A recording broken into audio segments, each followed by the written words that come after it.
Happy Monday, everybody. It's March 25th. We're here, me and Damien. We're going to do some talking tonight about a little bit of this and a little bit of that. What do you got to say to the people, Damien? Can you hear me? Hey, it is the madness time, kind of like the Macho Man, March Madness. Yeah, that's what we got going. Yeah, oh yeah. Let's go.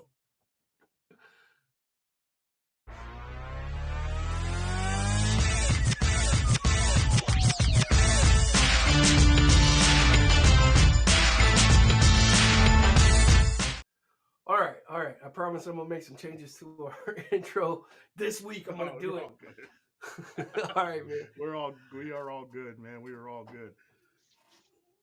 So, where do you want to start with, man? You want to start talking about Sweet 16 and the tournament and all that kind of stuff? Yeah. Or, no, let's go into the NFL. Yeah, let's go ahead and start with Sweet 16 because I'm sure we'll have a long discussion about the NFL rules. So yeah, let's Yeah, start with the man. Sweet 16 and the Well, hey, NCAA first tournament. before we even get into the Sweet 16, Matt Sports Talk made a live appearance at the tournament this year, which was Yes, we freaking awesome. yes. Yes, we did. Iowa State, South Dakota State University here in Omaha. It was a good time, man. Iowa State fans came correct. I will say that. Iowa State They fans did, came man. correct in that place, man. They did. It was so awesome. That was my first experience live at the tournament. It was amazing, and all thanks to you because you made that happen. So that was amazing. Yep, that was Um, about my third or fourth tournament appearance, but I will say that was probably the most exciting one I've been to. Um, I'll give all the credit to Iowa State fans and the way Iowa State balled. And it was also good. I'm going to give shouts out to William Kyle III, Bellevue kid. It was good seeing him represent South Dakota State. So I was excited to see him. I was happy to support him up there as well. for real, man. That was way cool. He made some plays too, man. That Yes, he dude, did. he's got a couple years left, and he can make something of himself. The dude balled out. So He actually entered the transfer portal. did he really? Yes, he did. I just happened to see a Twitter post on him saying he's entering the transfer portal. So we'll see where his Man, adventures take him after that. well, he's got the size. I mean, he's probably looking to upgrade to a bigger school. Yeah, most likely that would be my guess. But yeah, good luck to him. He's entering the transfer portal. Um, but yeah, Iowa State's made it to the Sweet 16. Any surprises that you've seen make it there? It's pretty chalk from everything I've seen on it. Yeah, I mean, we had surprises early in the tournament with Oakland, which was going on while we were at the Iowa State game, and that was electric, as as our boy says, right? But it was amazing, dude, being in the building and watching the updates up on the big screen and the crowd going wild to some of the stuff that was being showed up on the big screen, even when nothing really was going on in our game. So that was really cool. But yeah, no big surprises that I see in the Sweet 16. I mean, we got Alabama, UNC, we have Clemson, Arizona, Illinois versus Iowa State, San Diego State and UConn. We have Creighton and Tennessee. I think that one will be a really good game. Should be. Gonzaga and Purdue. I actually have Gonzaga in that game personally. And then NC State Marquette. Marquette struggled a little bit early on.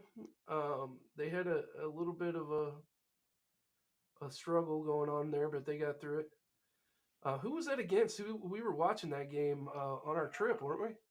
I think so. I don't remember who it was at the top of my head, Yeah, unfortunately. but they Um, was it must have been yeah, I don't want to guess, but it yeah. might have been Colorado. But yeah, they were Yeah, they beat Colorado by four. They beat Colorado yeah, by yeah. four. Yeah, and then Duke and Houston is the final game for the Sweet 16 there. So yeah, no real big surprises. I guess you could say NC State is a little bit of a surprise to be there, but they had to beat Oakland to get there, and Oakland pushed them. So yeah, I don't know. Yeah. NC State beat Texas Tech to get there to play Oakland, and then Oakland they moved on from them, and so Yep. NC State's the lowest seed left, What are and they? they're an What are 11 they seed. seated at? They're an They're an 11. 11. I mean, with the So way the tournament broke, it's not a surprise with Oakland knocking off Kentucky, yeah, um, and then them beating Oakland. It's not a surprise in that sense of the matter of it, I guess. no, and it's not like 11 seeds don't make the Sweet 16. Like you usually see one a year Yep. get into the Sweet 16. So Pretty cool. I'm enjoying the tournament this year, even though I didn't watch a ton of college basketball this year. I am enjoying it, and something that's kind of new for me is I'm enjoying the women's tournament quite a bit. Oh man, I love the women's tournament. Not gonna lie, could be because I got a daughter that, if she would have continued playing basketball, would be a senior. So I've been invested in the women's game since she was little. But um, there's going to be some great games coming up, some great rivalries coming up. And the women's game for me is it's more enjoyable in the sense that the women are there for 3 to 4 years, so I get to know them. If they're a star player, I get to know them. Rivalries are built, and it keeps growing. So that's the one thing that I do love about it. I love that too. I agree with you on that 100%. How do you think men's college basketball can create that? With the NIL, I want to say it could happen with the NILs because players. No, never mind. Because NBA players get paid so much, man, they're going to be gone after a year. Yeah. So if you're there, and the other bad part about the NIL is if you're a player and you're not playing right off the bat in the transfer portal, you're gonna go somewhere else right off the You bat. might be onto something a little bit though with those intermediate players that sometimes jump to go play overseas and stuff like that. Instead of jumping to go play overseas, you can stay and play college basketball instead. Yeah. So I mean, you're not gonna get the superstars to stay in No. college basketball. Still, that's still not gonna happen. Um, yeah, I wish I could say it'd be different for the men's, but it's I don't know what they can do. I really don't know what they can do. My biggest thing that I would suggest is them taking on the college baseball rule to where you can go pro right off the bat, but if you go to college, you got to commit for 3 years, and that's kind of the college baseball model. And I wouldn't mind seeing that model have to happen as far as college basketball if they end up doing something like that. But I don't even know how they could fully enforce it without the NBA agreeing to something like that. But that to me should be the model, and that should be the model for any college sport, in my opinion. If you commit to it, you're there for 3 years. Um, Otherwise, if you want to go pro right off the bat. If that's what your choice is on that I situation. just remember, I guess it's been 20 years already, but back in the early mid 2000s, like the tournament was fire, dude. Yes. Um, I watched every game sometimes of those tournaments. I mean, we'd have it going on at work on one of the TVs at work. And everybody was invested. Everybody, even people that weren't real sports fans, were watching. And I don't know if you can ever recreate that magic again. I don't know, man. I'd Nope. love to see it. Hey, just real quick, I want to do some breaking news. I know this ain't about sports, but just really quick, some breaking news. Okay. I know you saw earlier Diddy's house got invaded by the FBI. Diddy has left the country, This man, oh Lord, fled the United States on his private jet. So this just dude's affiliated, man. something. I don't know. I just thought It's a, that was interesting. Um, we've all been Diddy fans at one time or another, or listened to his music at one time or another. So I just wanted to throw that out there. Just some interesting things going on there. I'm afraid what we're gonna find out is not good, not Oh, good. not without a doubt. There's no doubt in Um, that. so, and I mean, I guess the people have been kind of hinting at that for a while. So it's sad to see. I hope if the allegations are true, that justice is served. That's all I'll say. Yep, most definitely. So sorry, I didn't mean to sidetrack, but I just happened to see that No, breaking news. no, yeah, I saw that his house was getting raided or whatever earlier in our coaches chat. But honestly, man, I mean, I'm not saying I condone it or anything, but I've always wondered why some of these people that are filthy rich, like, why do you hang out? Like, I'm not condoning it. I'm I just know. saying, if I ended up in a situation like that, I'm deuces, man. I'm out. I'm waiting for you to arrest me. No, Hold on, man. getting to one of them countries you can't extradite. Right, man. Yeah. Sounds like, well, I ain't even going to say that. I'm Yep. Lord. I'm sorry. But anyway, let's go God, back to God basketball real knows what I quick if we just can. thought, and I apologize. You're good. Let's go back to basketball. We were kind of talking about the women's game and the men's game. What were you coming up with? What a way that they could fix the men's game? Oh, I had just mentioned I didn't really have a solution. I was just saying that I think some of those intermediate players might stick around now instead of going overseas, because there is now money in college basketball and staying. And if you're gonna get $1 million to stay here and play basketball, you're probably better off than going to Lithuania. Yeah. So I don't know. We'll see. I hope there's something to recreate the magic, but I have my doubts that we'll ever get back to the magic that was the tournament when I was in my early 20s and stuff like that, my teenage years when I loved watching the tournament. And let's be honest, that was because you knew the players at the Yep. time. Like Yeah, you could man. actually sit there and enjoy a rivalry, or enjoy greatness. Like you Yeah. could actually enjoy those type of things. You don't get that anymore with men's college basketball as much, or Well, hardly at all. even in the early days of the one and dones was still better, because if you think about it, like your boy, his name is escaping me right now. Man, Calipari. no, your center Oh, at Embiid. this Embiid, Joel Embiid, and his teammate. I forgot. I'm having Andrew a bad. Wiggins. Yeah, Yeah, Wiggins. Andrew Wiggins. Yep. Wiggins and Embiid at Kansas was electric to watch, man. Like that Oh, was crazy to watch. what's crazy is I never watched a game of theirs. Believe it What? or not. When they were together, I never watched a game that they actually played together.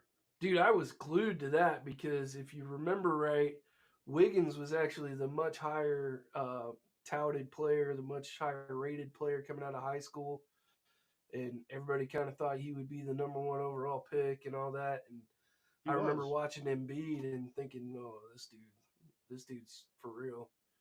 What's crazy Not that is I didn't love Wiggins, but what's crazy is I remember that draft and I wanted Andrew Wiggins to be a Sixer. And if it wasn't Andrew Wiggins, I wanted Jabari Parker from Duke next. oof. But the Sixers got, with the lottery, the Sixers fell to 3. And they were like, well, they're going to draft Embiid, who has a broken foot. And I was like, man, you don't need Trust the another center. process. Trust the process, man. That was my approach, though, man. I was like, we don't need another center. This is crazy. But I'm Yeah. enjoying them. I'm not going to lie. I'm enjoying them. Oh man, I love me some Embiid, dude. I just wish the guy could stay healthy. That's his only downfall, obviously. Yes, it is. Yes, it is. Very much so. I am just real quick sending out a link on my Facebook page so everybody can join us. Yep. I just sent mine out.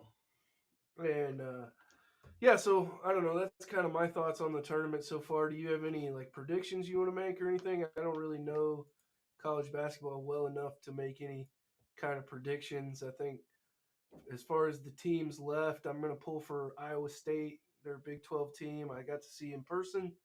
I really liked what they were doing. I'll pull for Creighton since they're from Omaha. I kind of that one's a tough one because I like Tennessee as well. And then I think I'll pull for Gonzaga in that game. But other than that, I really don't, have any big rooting interest. Houston because that's a Big 12 team as well. But No, I mean I'll be rooting for my Final Four's ruined. I had Texas A&M in the championship game versus UConn. That was what I had set up, and they pushed Houston to overtime. I felt like if they would have got past that game, they'd probably been in the championship game. Betting against the Big 12. Well, Can't what's do crazy it, is man. I had Houston in the championship game, and then I switched it right before the tournament start to Texas A&M, thinking Texas A&M would get there, but didn't work out. But yeah, I'm going to be rooting for Creighton, following them. I hear UConn is supposed to be the top team from top to bottom. From the times I've seen them play, they look good. But I mean, I did watch Creighton put a hurting on them. So, of course, I'll be rooting for Creighton overall, just for the heck of it. No other reason, just because they're from Omaha, and I wouldn't mind seeing Creighton do well in that scenario. So I will be rooting for Creighton. You want to talk about the women's tournament? Any rooting interest there, or any news that you want to talk about? For the women, what's the big girl's name? What is like? I'm sorry to put her out there like that, but that's a big girl, and she scored 40 points the other day. The forward, the girl for Iowa State. Like she didn't lose. She didn't miss a basket, did she? Yeah, against She missed 2. I think.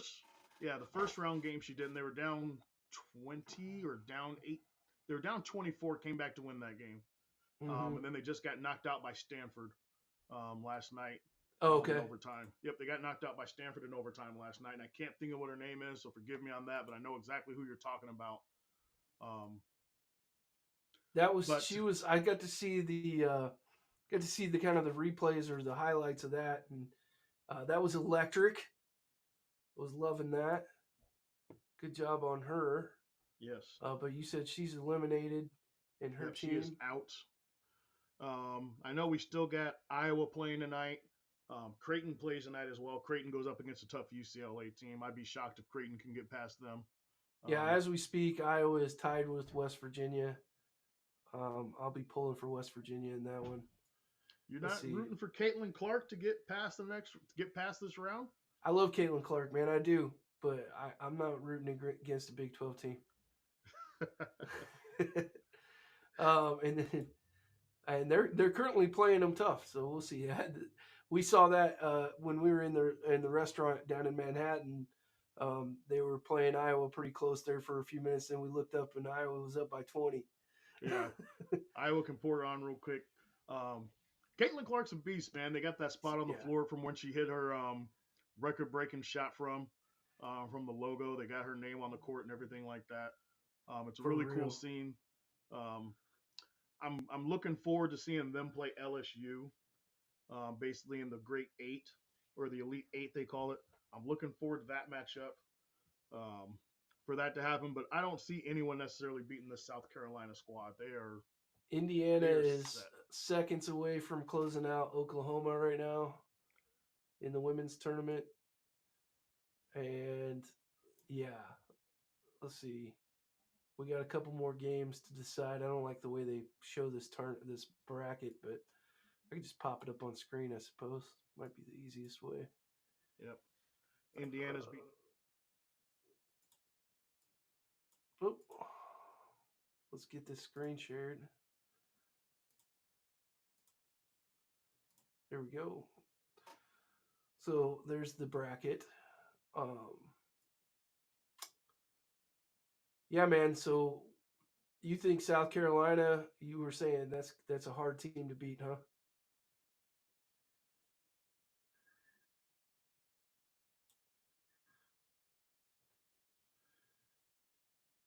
Woo! That's almost reminiscent of the UConn women's run. Yes, UConn went undefeated for I think 3 straight years, roughly somewhere right around there. If I remember right, they won 4 straight national championships. Yeah, that was ridiculous. Yeah. I don't think that'll ever be matched in sports ever again. No, there's no way I see that. But Don Staley is a great coach for South Carolina. They are loaded. Not the greatest shooters in the world. They don't have the greatest shooters, but they're just a big physical team, and that's kind of classic style of basketball that I like to watch sometimes. Hey, we got another viewer in. So just because I guess some people are having difficulties figuring out how to comment, usually right on your phone below, you can comment in the live chat. If it's not already up for you, you can push the live chat button, type in there, and we can see your comments and have a conversation with you. It makes the show better. We enjoy that interaction, and that interaction helps us get to more viewers. So please drop a comment for us so we can talk with you and talk about the stuff that you guys want to hear about. Yes, most definitely. Would love to do that. Love to interact. Make sure you subscribe and like. Do all those things. Helps us out greatly, and we definitely would appreciate it. Yeah, and if you're watching this later on after we've already gone off the live and it's just a playback, man, leave a comment for us because I personally reply to all of those, and I know D-Rob will as well. So yes, most we definitely. both have access to that and can throw comments and replies back to you. Yeah, and just to give her recognition, that Iowa State basketball player, her name was Audie Crooks. Audie Crooks, thank you. Yes. Just want to make sure we get that out there. What a phenomenal performance, man! Dominant. Yes, most dominant. 40 points dropped in that comeback win for him. So I just want to make sure we get her name out there. That's getting into men's basketball territory when you dropping 40s. Oh, so that's getting into Caitlin Clark territory. Well, I yeah, hate to say it. yeah, Just that getting dude, into Caitlin she, Clark territory when you're she, dropping 40. she's a killer, man. She's an assassin. Yes. The other I love top player watching her that's play. still playing some basketball is freshman out of USC, women's basketball player Juju Watkins. She's another one to watch out for. They're actually Okay, saying if she stays all 4 years, she might challenge Caitlin Clark's actual scoring record. So we'll woo, see how that goes. That's what they're already predicting that for her. that's awesome, Not the man. Yep, not the shooter that Caitlin Clark is from the games I saw her play, but she's definitely a scorer. Physical, attacks the rim a lot better. Definitely a scorer. Not the passer or shooter Caitlin Clark is though that I've seen. And I But she's guess also only a there's, freshman. I guess Nebraska has also got a young one coming in, right? That could be something, from what I I heard. haven't seen who they got. She was Big Ten. She was Big Ten Freshman of the Year. Her name escapes me, but she's Brit not. something. Oh, you're talking about okay. You're talking about the high school player from Elkhorn North. Yeah. Yeah. Yeah, Britt. Yeah, she's a baller. She can play. She was heavily recruited. Um, does her thing. She's a great player. I think she led Elkhorn North to three straight high school championship games. Yeah. High school championships from the time I from what guess I the remember. story is she kind of said some boneheaded stuff and got her recruiting kind of messed up or whatever. But kids are Yeah, gonna be kids, man. They're gonna make yeah. mistakes. Yeah, I didn't think too much of it when it happened or anything like that, but I think she'll be fine. She'll be all right. I'm Yeah. looking forward to actually seeing her play and how she develops and what she actually brings to the Nebraska women when she actually gets there. Right on. Right on. All right. So I got nothing left on women's basketball. There, do you? No, I'm good on women's basketball. Like I said, take time to watch it if you get a chance to though. For anyone that's out there listening or if you pick Yeah. up this, take time to watch it, man. It's physical and they talk trash, man. They talk trash to each other and everything else, so it's good to watch. I'm glad it's becoming more exciting because I just like I've tried to watch women's basketball before, and I'm not trying to be mean or anything, but it was not exciting to me previous to the current era of women's basketball. I think is just so much better. Oh, it Um, is.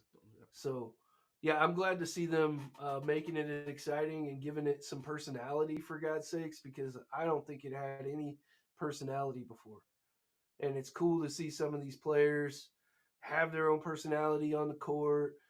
They're confident players. They're out there. They're bringing something to it, and it feels more uh, competitive. It feels better.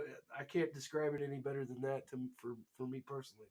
Yeah, But I their just like watching skills, it. the skills and the youth programs for women's basketball has grown, and it's really enhanced that product. So I'm happy for them on that standpoint. Yeah, definitely go support the women. Yes. Um, let's see what's next, man. You wanna tackle NFL rules? Well, yeah, well, let's talk about your Chiefs real quick. Your Chiefs. I don't know if we talked about Hollywood Brown coming to your Chiefs. I don't Yeah, remember if we made that mention I don't think before. we. I don't. We might have. It was. I don't think we did. Hollywood hadn't signed yet in day one because last time we were live was day one of free agency. Yeah. Hollywood came a few days after. Yep. So yeah, I'm.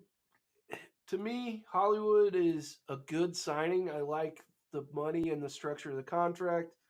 It's a 1 year contract. It's worth $7 million unless he performs, and then it becomes $11 million, which I'm completely happy with, and I hope we end up paying him $11 million. He brings the speed element to the game that MVS was supposed to bring and replace Tyreek Hill's speed element. Not what you know what I mean by aggregate. Yeah. It's not going to ever replace Tyreek Hill, but it's supposed to bring that element to the offense. So having Hollywood is supposed to do that. I think Hollywood has been in some tough situations. He was in an offense in Baltimore where it wasn't predicated on passing, and he wanted up out of there and asked for a trade and went to Arizona. And then obviously Kyler hasn't been healthy and things haven't been very stable down in Arizona. So there's a possibility that Hollywood blows up, man, and shows what the reason why he was a first round pick and all that stuff. And I'm certainly hoping for him to do so. But I'm also not one of those fans that thinks every guy we sign is going to be the next superstar. So it's very, I think, more likely that he's just a good piece of the offense. And that's just kind of how I see him. In my perspective, we still need to draft two guys. We'll see if we actually do that. There's a lot of rumors that we're only going to draft one guy, and people are still talking about freaking OBJ, and that man's 31 years old. Let it go. But anyway, man, yeah, I'm happy with it overall. It was a good signing. I think they did the best thing they possibly could do was re-sign Chris Jones. Yep. So I'm overall happy with their free agency. Okay. How's your feelings on Snead getting traded? Didn't get as big of a haul as I thought you guys might get for Snead. Yeah. I'm sure part of that has to do with the contract that everyone knew they were going to have to sign Snead to. So I'm sure that had something to do with it a little bit. But just to get just a third round pick and then what was it, a seventh round swap? Swapped sevenths this year and you get a third next year. Yeah. What's your feelings on that? So I'm a little torn. I think you did right by the player, which was important because you knew you weren't going to be able to pay the guy. You could have played him on the tag, but often that doesn't end up with a happy player because you burned a year of his ability to go earn that big contract, and he's already 27 years old. Mm-hmm. So I think they did right by the player by saying, hey, we're going to tag you. We want to get something back. Let's see what we can do. You're free to go shop yourself around. The market wasn't there for him like I thought it might have been. Even just in the contract talks, is from what I understand, where a lot of teams were not wanting to pay him what he was wanting to get paid, which limited it down to the Titans and the Colts. And then we end up just getting a third next year, which to me is the bare minimum. You can't go below that because if you just let him walk, you get a third round compensatory pick. Yep. So that's the where my mixed feelings come in. Just from a business and coach perspective, like I am right on the ragged edge of saying, screw you guys, man. I'll play him on the tag for a year. I'll let him walk and get a third round pick, compensatory pick, and I get an extra year of the guy. But I think it was more about doing right by the player. So I'm okay with that because it's doing right by the player, not because I think the compensation was right, because I think the compensation was dog crap.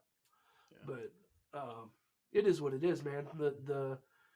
The market wasn't there for him. I think it's largely because of his injury history with the knee and concussions, and people were a little nervous about it. Shannon was talking about, well, he doesn't have any All Pros and he doesn't have any Pro Bowls.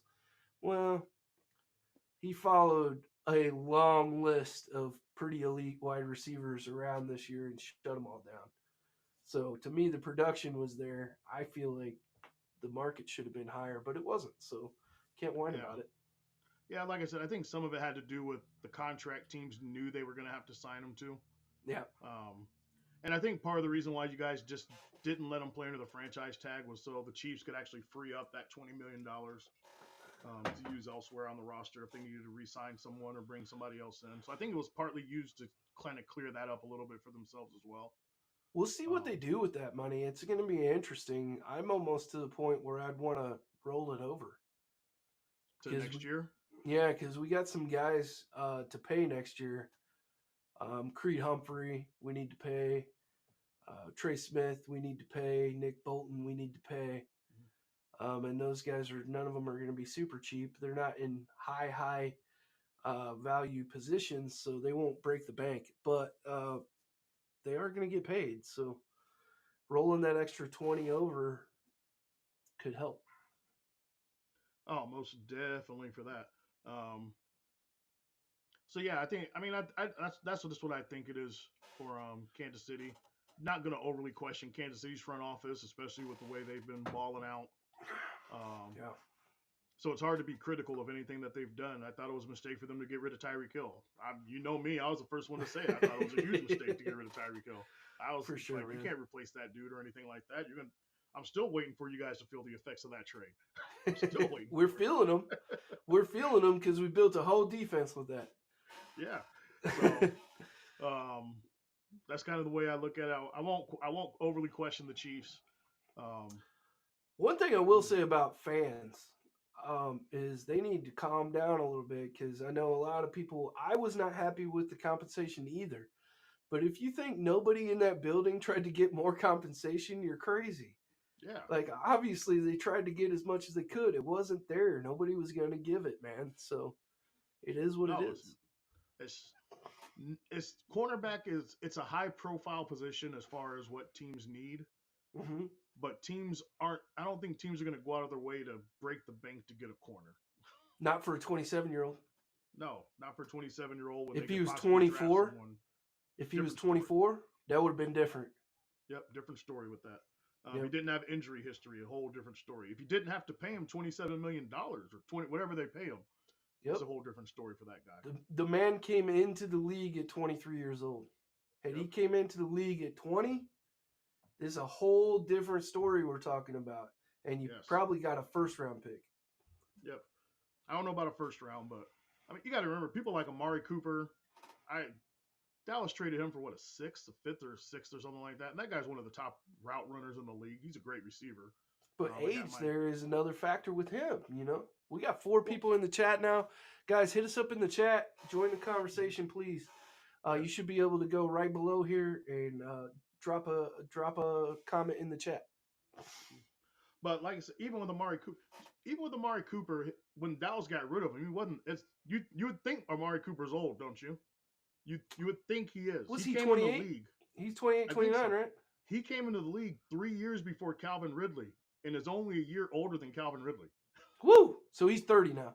Okay. He might be 30 now, but Yeah, he's 30 because Calvin Ridley's 29. And yeah. can we talk about that ridiculous contract for a minute? I didn't see what were the deals of his contract. I did not see the final statistics of his contract. Let me pull it up, man, because I don't want to misquote it, and it was ridiculous, man. Okay. You paid a 29-year-old, and what makes it even I just worse? pulled it up. Holy tamale! Whoa, Tennessee! Good gosh, 4 year, $92 million. Yeah, and you're balking at paying L'Jarius Oh Sneed. Oh my gosh! That's what I'm talking about. Oh, I mean, I hope he doesn't gamble it away. Not 4 years, $92 million. $50 million guaranteed. Oh man, he's good. I mean, he's good, but I mean that reminds me of the Christian Kirk contract where they haven't earned it to be that much yet. No. And he's 29 years old, man. That's my big sticking point. So this year he only has a cap hit. Let's see what his cap hit is. His cap hit's only $10 million this year, but next year it goes to 28. The year after that it's 26. The year after that it's 27. And there's not an out in his contract until 3 seasons from now. Yeah, man. That's the thing about free agency, man. You got to overpay these players to get them to your place. And that's the thing about free agency. Which is why I'm happy that we were not overly active. Mm-hmm. We spent one contract, and it was a 1-year deal. Yeah. But, that's everyone criticized my Dallas Cowboys, the Dallas Cowboys, about not being so super active. And some of that's because Jerry Jones said we're all in. But I know a few episodes ago I explained what I thought all in meant by Jerry Jones was I like what my hand shows, because usually if you're a poker player, when you go all in, you're either bluffing or you love what you have in your hand. You're not pulling when you're going all in at that point. That's a great analogy, man. That is a great analogy, because if you're all in, should you really be hitting free agency all that hard? No. What's up, Art? How you doing, man? You just commented on what I just said. Yep. What's up, man? Good to see you, dude. What do you think about what the Rams have done, Art? Anything you want to talk about with the Rams before we move on to NFL rules stuff? Yeah. I can tell you he's a little bit sad because Aaron Donald is now retired. Yeah, I think we can all be sad about that, man. I think it's appropriate for all of us as fans of the NFL and football to be a little bit sad that we're not going to see the greatest defensive tackle to ever do it play again. Okay. So perfect. I was going to ask you this question. Where do you rank Aaron Donald all time for defensive players? We had a debate. I put Aaron Donald easily in my top 5, probably defensive players of all time. When you're talking defensive players, that's rough. Okay, You because don't think he's there? there's I been think some he's there. all-time greats if you're including everybody. I mean, because you got to Mm-hmm. talk about Deion Sanders, you got Okay. to talk about LT, you got to talk I'm going to about. limit it to the players that we've seen that you've actually watched play. Let's limit it. I Basically, watched Lawrence Deion Taylor play. is the farthest back you can go. No, I'm just saying I don't Oh want to yeah, go yeah. back to the 70s. Is what I'm Yeah, oh saying. yeah, okay, fair enough. Oh yeah, so Yeah. modern era guys that I Yeah. actually Modern watched era. play. I Mm-hmm. watched LT play. Let's Yep. see. Then you're talking about. I mean, I'll try not to be biased, but I think Dirk Thomas is on that list. Um, you're talking about, man. There's so many good ones that you don't want to miss. You got to talk about Ray Lewis in there. Yes. You got to talk about Troy Polamalu. I don't put Troy in. I don't think Troy's as great as what Aaron Donald was. I don't put him quite in that category. He was a great safety. Don't get me wrong, but is Troy even a top 5 safety of all time? Troy Polamalu. Is he a top 5? I'm asking you, is he a top 5 safety We're of all talking time? about Palumala. Yeah, we're talking about because I put Ed Reed in front of him. I put Ronnie Lott in front of him. I mean, I know they're two different type safeties. Yeah, I know they're two different type safeties, but that's just me. I put those guys at least in front of him already. Yeah, not flashy for the Rams. They solidified the line. Just need an edge and secondary help for sure, man. They had a good, not flashy, but a good offseason so far. And their draft is ahead, and they actually have some draft capital. Uh, I've watched Ray Lewis, Deion Sanders, Reggie White, Lawrence Taylor. You can definitely make an argument for Aaron Donald being in that top 5, and I have no issues Yes. with that. But it's not a slam dunk. That's all I'm saying. Okay. So top 10 easily. Top 10 Top 10 easily. easily. Top 10 easily all time ever. Probably the best defensive tackle I've watched. I think he's the best defensive tackle to ever play. Okay, yes. That's okay. I agree with that opinion right there as well. And yep, there's no D tackle ever better. No, I agree completely. Completely, no argument there. Art, he's the best defensive tackle to ever play the game. Cowboys and Rams looked a lot different in All In. I see him posting on there. That's true. When the Rams went all in, they made a lot of moves, a lot of trades, a lot of crazy stuff. They said F them picks and went and got a bunch of dudes. Not what you guys are doing. But they also mortgaged their future a little bit to do that. Yeah, but they definitely rebuilt it quicker than I thought they would. I will say that. Way quicker than I thought they would. Yes. Which credit to their office. Yep. They eyed Puka, got him in the draft. So they did a great. Rams did a great job there. I won't hate on the Rams or anything like that. They did a great job. The Cowboys did sign Kendricks, linebacker. That is a signing for the Cowboys. He's I wish nice, it would have been man. 5 years ago. Yeah, I wish it was exactly. 5 years ago, Kendricks. Yeah, but, for sure. For sure. But I'll take that for Dallas right now. Everyone that knows me knows the guy I wanted in free agency was Saquon Barkley. He's about the only guy that would have actually excited me this offseason for a Dallas Cowboys move. They didn't make the move. I get it. They don't want to pay a running back over $4 million. I don't get being that cheap with the running back position, but I think a lot of people have just gotten to the point where running backs are so easy to find and late in the draft or in free agency or undrafted free agency. It's just so easy to get a guy. Why pay him if you can use that money in positions that are harder to get? Yeah, I know they say that, but I still believe that a great running back is a game changer. Changes everything. I do too. I don't know. It's just one of them things where if you can get all eyes on a running back, it opens up so much other stuff for your offense. There's some great running backs available right now. No, there's some good ones. I'm not gonna call any of them great. There's some good ones. Bro, hold on.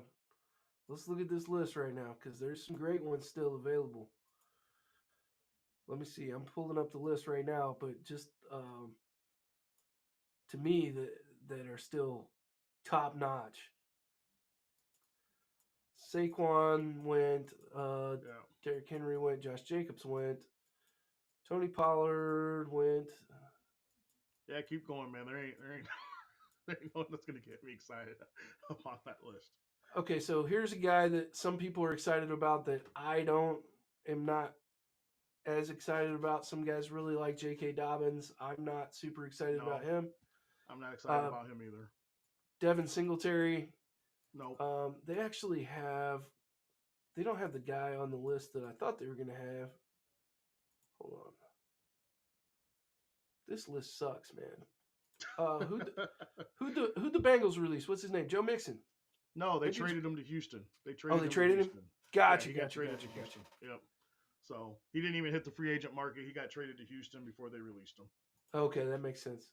Yep. I kind of thought he was maybe still floating around there, so I missed that move. So my apologies Yeah. for that one. But there's guys still out there floating around, dude, that you can get. That are pretty There's some solid. veterans out there that like if you told me you're gonna mix one of these veterans and draft somebody young, something like that, I guess I I'm down for it. love this running back class. I know not everybody is going to say that, but there are some dudes in this running back class. I know the guy from Clemson. Everyone's loving. Will Shipley, yeah, Um, he's awesome. yeah, the He's guy from actually not even my Texas. favorite. He's Who's the guy Will from Shipley Texas? might be my favorite fit for the Chiefs, but he's not my favorite running back in the class. I think Trey Benson might be my favorite running back in the class out of Florida State. Gotcha. Yeah, I've heard good stuff about him. Uh, But I don't know. I don't think a running back's going to go in the first round this year. no, there won't be.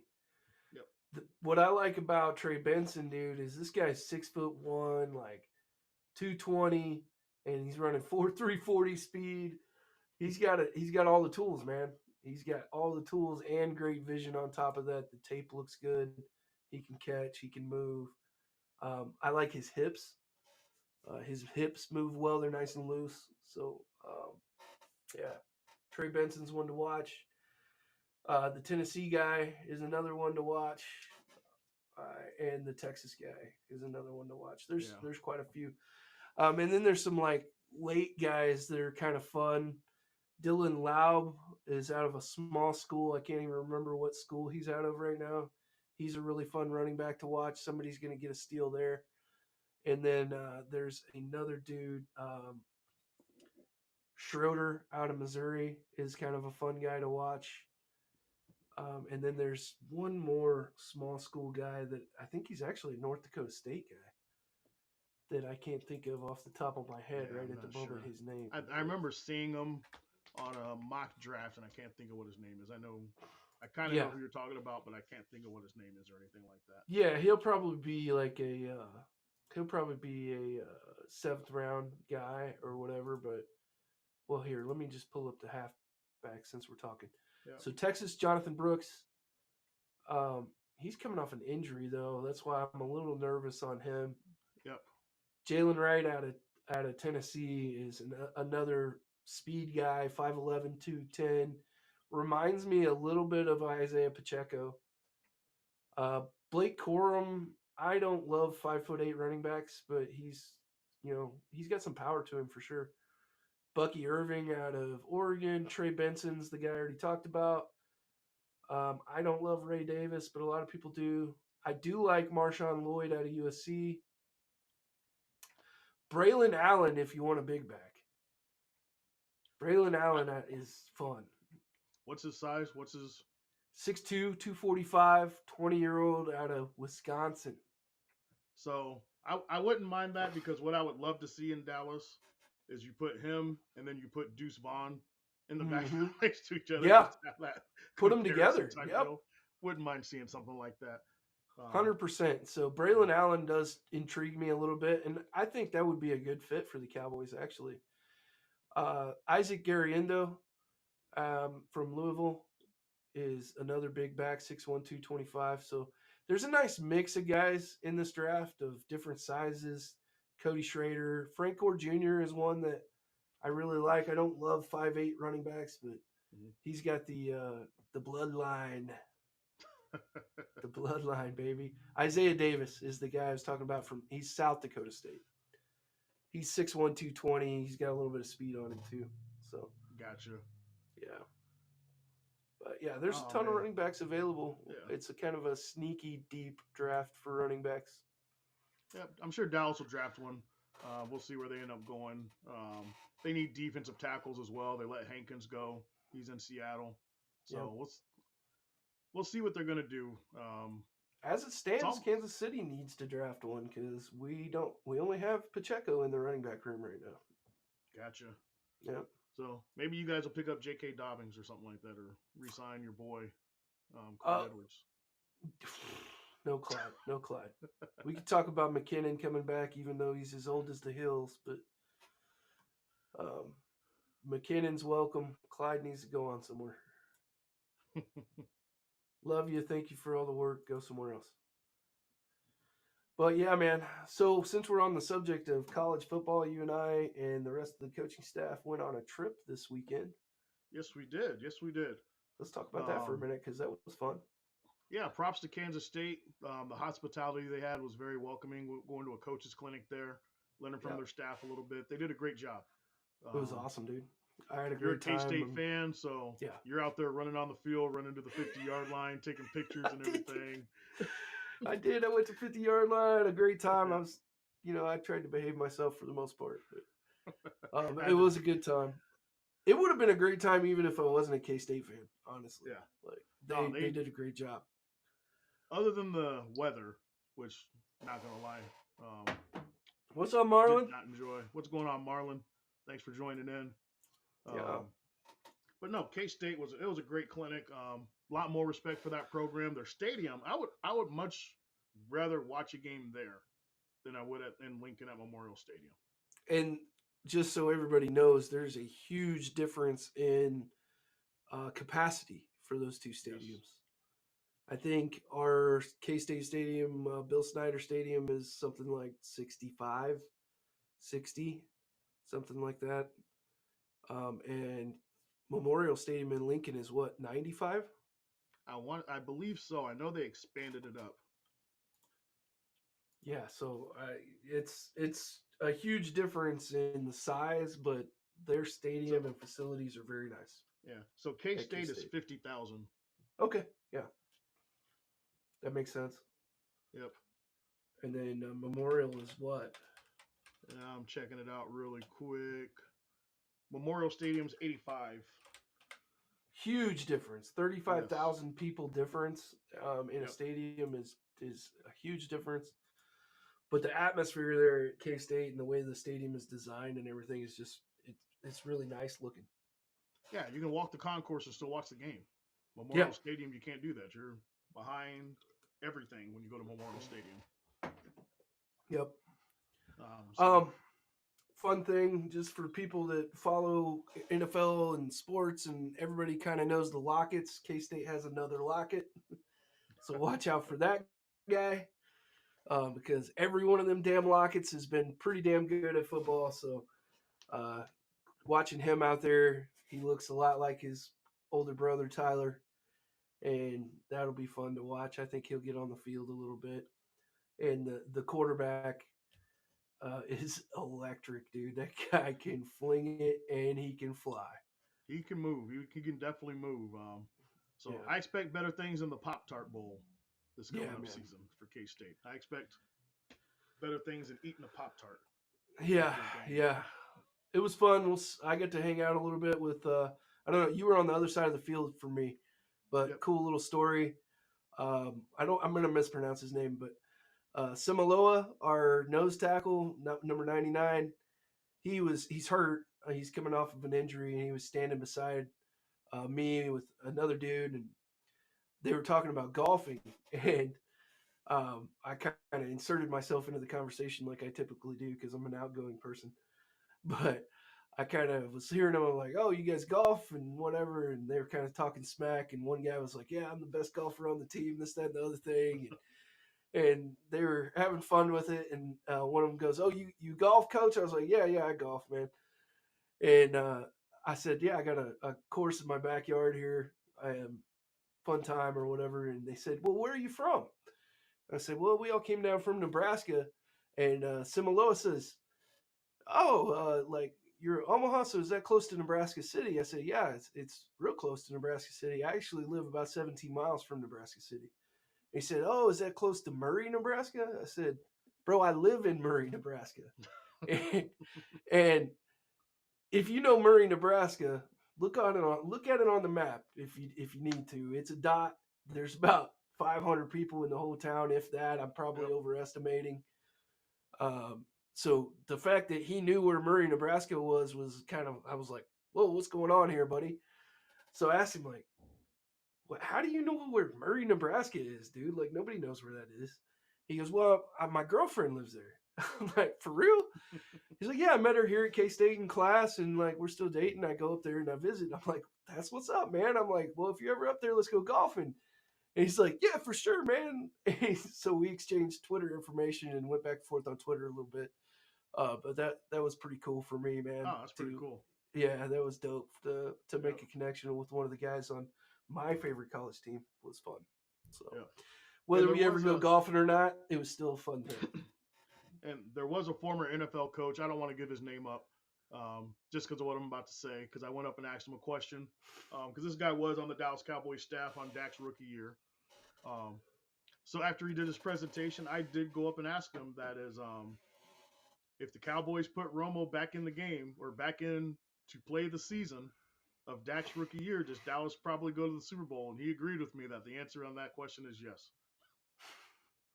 So I felt validated with him saying that. Maybe he was just saying it to make me happy at that point, knowing I was a Cowboys fan. But I felt very validated in my thought process on that, because I said that team that year was built for Romo. It wasn't built for Dak. That was already a great team, and Romo would have gave him that extra little leverage there. So, I was happy you get to go up and interact with him a little bit. I mean, that was cool for you guys. And like, I liked his presentation. I've always thought situational football was super important to practice and work with. So I was happy that he talked about that. His checklist was a little ridiculous, to be completely honest. That checklist was long, man. Like, hold on, I got to get this whole checklist in 1 week, man. That checklist was long. I ain't gonna lie. Yeah, man. It was funny because I remember it was in 2 columns, but and no one knew it was 2 columns at the time. And I remember seeing all the coaches take out their phone, take a picture of the checklist. Dude, I did it too. On the other side.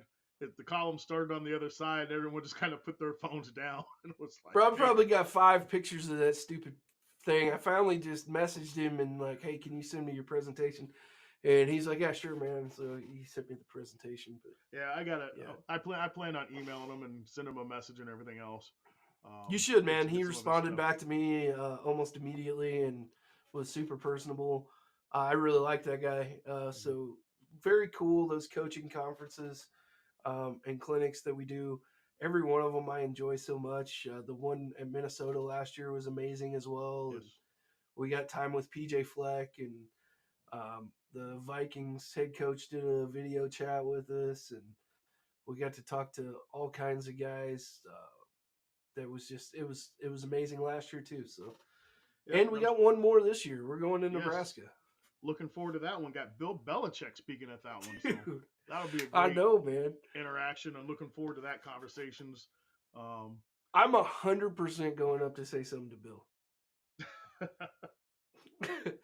I am. Man. What are you gonna ask? What are you gonna say to him? I'm gonna reread his book before then, and I'm gonna come up with some kind of question from his book. All right. Yeah. It was awesome. Like, have you read his book? No, I have not read his book. Even if you hate Belichick, man, which I don't know what your stance is on Belichick. Some guys hate him, some guys love him. I don't think there's a whole lot of lukewarm people on Bill Belichick, but his book was phenomenal. Phenomenal. Highly recommended reading that. So I can tell you who doesn't like Bill Belichick. It's the people that put that show on Apple TV, Dynasty, about the New England Patriots, man. I haven't seen it. See, I don't have Apple TV, though. Gotcha. No, it's on Apple TV. It's about the Patriots dynasty, kind of. Yeah. they go through the first title run where they actually break some stuff down, and that one was really good. And then after that, they go into kind of the scandals and everything else that happens. And I'll be perfectly honest, they don't shine a great light on Belichick in this thing. And I mean, he's Not a there lot of answering people some do. questions. He's answering some questions and stuff. And he has a chance to answer some questions truthfully. And like they ask him a question, he's like, "I'm not going to answer that." And he just kind of moves on from it. But it kind of To me, his personality and the way he deals with the media is endearing to me. I love it. It doesn't turn me off at all. no, but this documentary it seems like it's supposed to be there to build up the Patriots doesn't put him in a flattering light. Yeah. Brady talks on it. Brady to me is actually built up a lot more as almost the son looking for dad's approval type thing in that whole scenario with the dynasty. That's the way it's built up, man. I'm just being honest with the way after I watched it all. And I'm not a Patriots fan. I'm not a Patriots hater. I'm just a person that loves watching documentaries. I love watching greatness. That's some things that I just love watching and seeing what it takes for people to be great.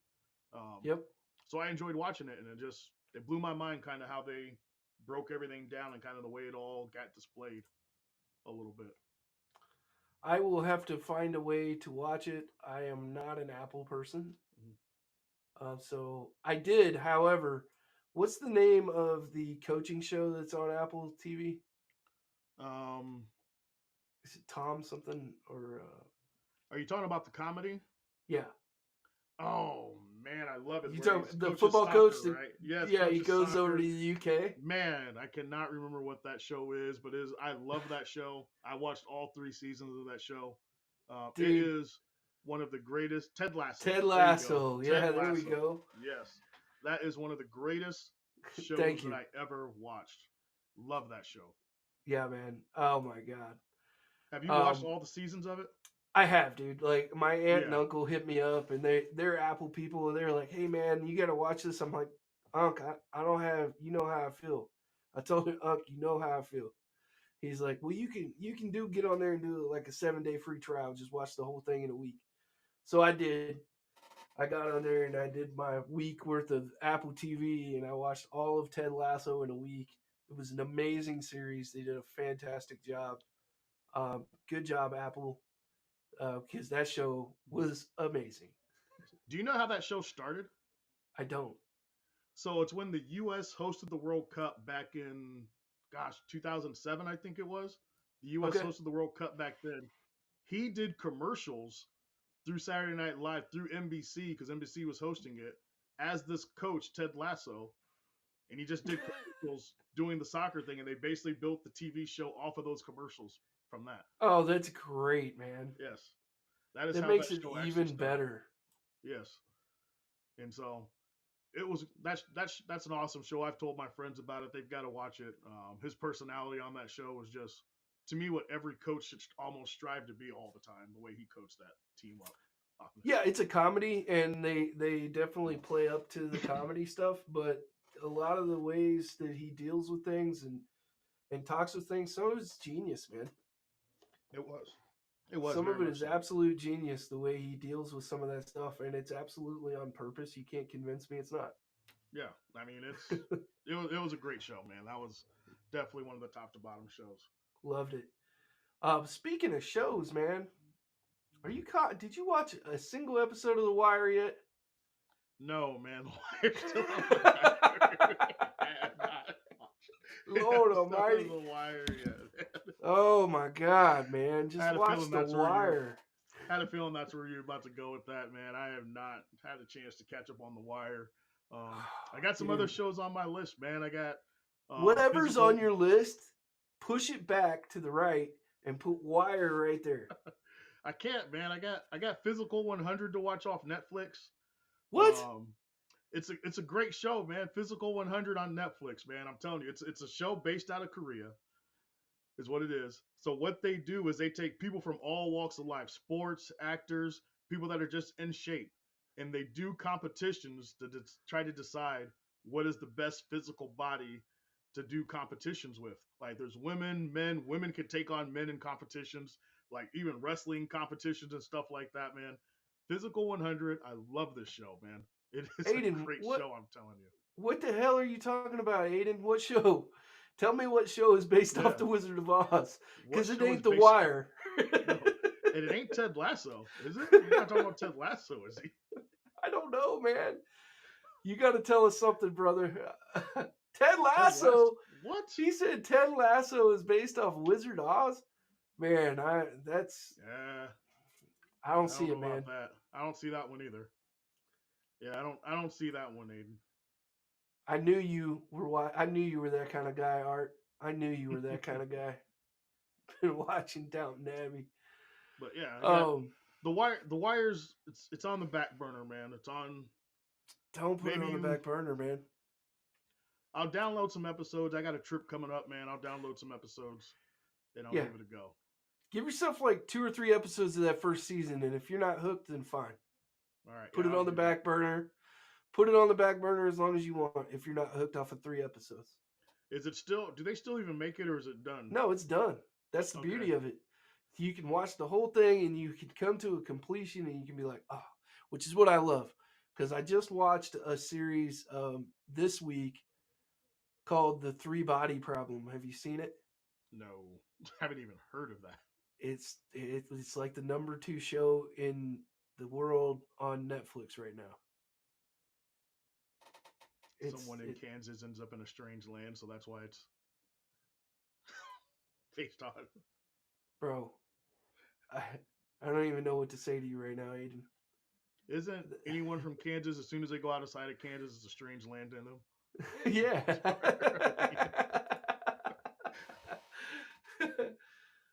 There's a crap ton of references. Oh man, you're one of those, aren't you, Yeah. Aiden?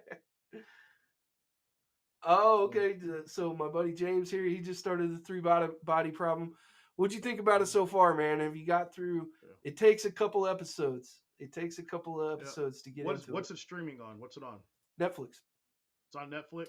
It's like the #2 show on Netflix right now. I'll give it a go. So that pushes the wire a little bit further back.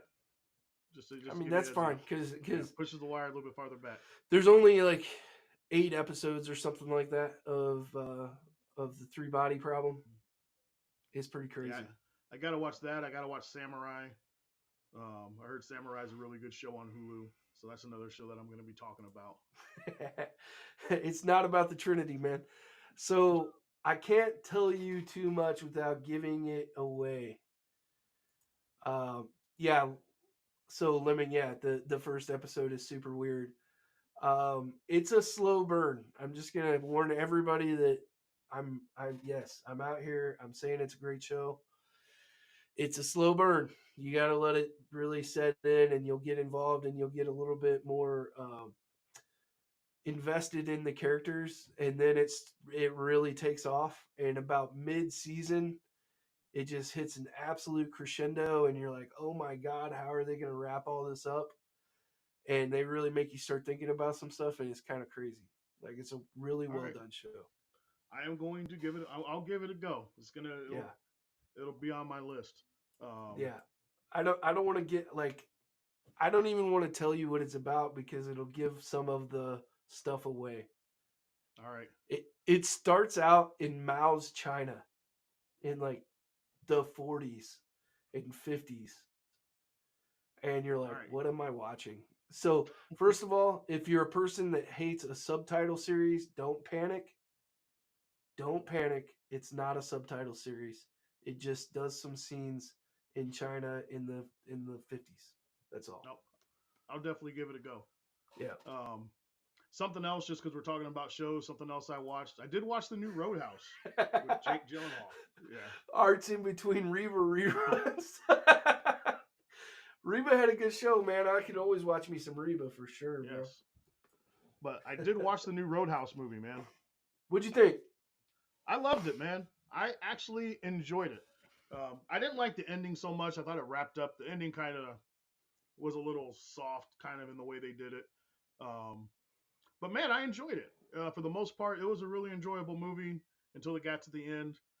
Jake Gyllenhaal, I think that's how you actually say his name. Yeah, Gyllenhaal. Yep. Did a great job. Conor McGregor. I mean, I hate to say it, he's probably naked half the time he's in the movie.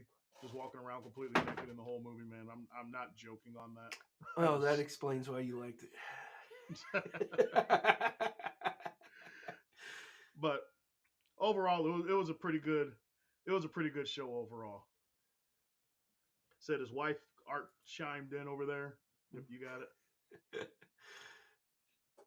He's pretty much playing himself. Well, Yeah. That's they probably the best character to cast him as is himself. Yeah. Somebody that acts like him. Yeah, he is definitely a great villain living for sure. Yeah, he definitely was in that movie.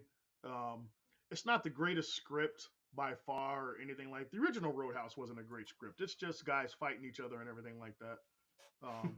Roadhouse. But yeah, the movie's good, man. It's entertaining. I'm not gonna like critically acclaim it or anything like that, but if you just want something to watch and just be into it and just kind of catch your eye and enjoy it, that's the kind of movie you need. That's a good movie to watch. Was he doing his strut? Yes, the whole movie, man. Yeah, maybe. It wasn't even that strut, man. It was more like it's like just a side to side. It wasn't his like arms flailing strut. It was just like almost like a gorilla walk strut that he was doing the whole movie. Like the whole movie. I am not kidding on that, man. I don't know this one, Perry. I don't know this one. Did anybody see the Ghostbusters? No, I haven't watched the new one yet.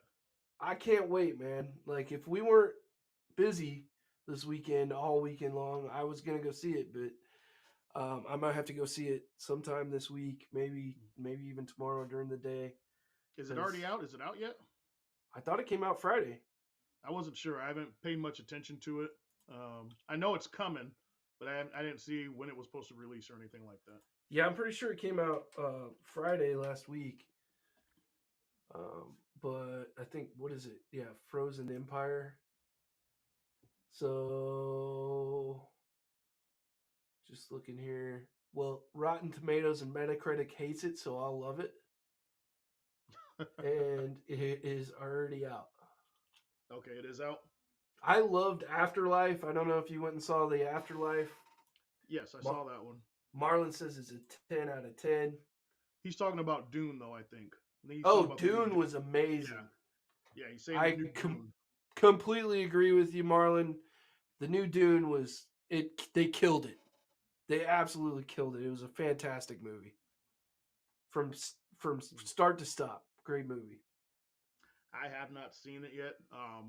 I tried watching the first one. I'm not gonna lie. I tried watching it twice. Fell asleep 3 times. Trying to watch the first one is hard. Yes. The first one's hard. Trying to watch the first one. It's not that it's a bad movie. It's slow and it's very political and it's kind of setting up the world and giving you the background to all the characters, which is very important for this second movie. So, yeah, definitely finish the first one. I know it's hard for some people, but that second one was a beast, dude. It was, loved it. So I might try to give that one a go as soon as I get a chance to. 2 hours and 46 minutes. Might just have to. Gosh, yeah, that's gonna have to be an at-home movie.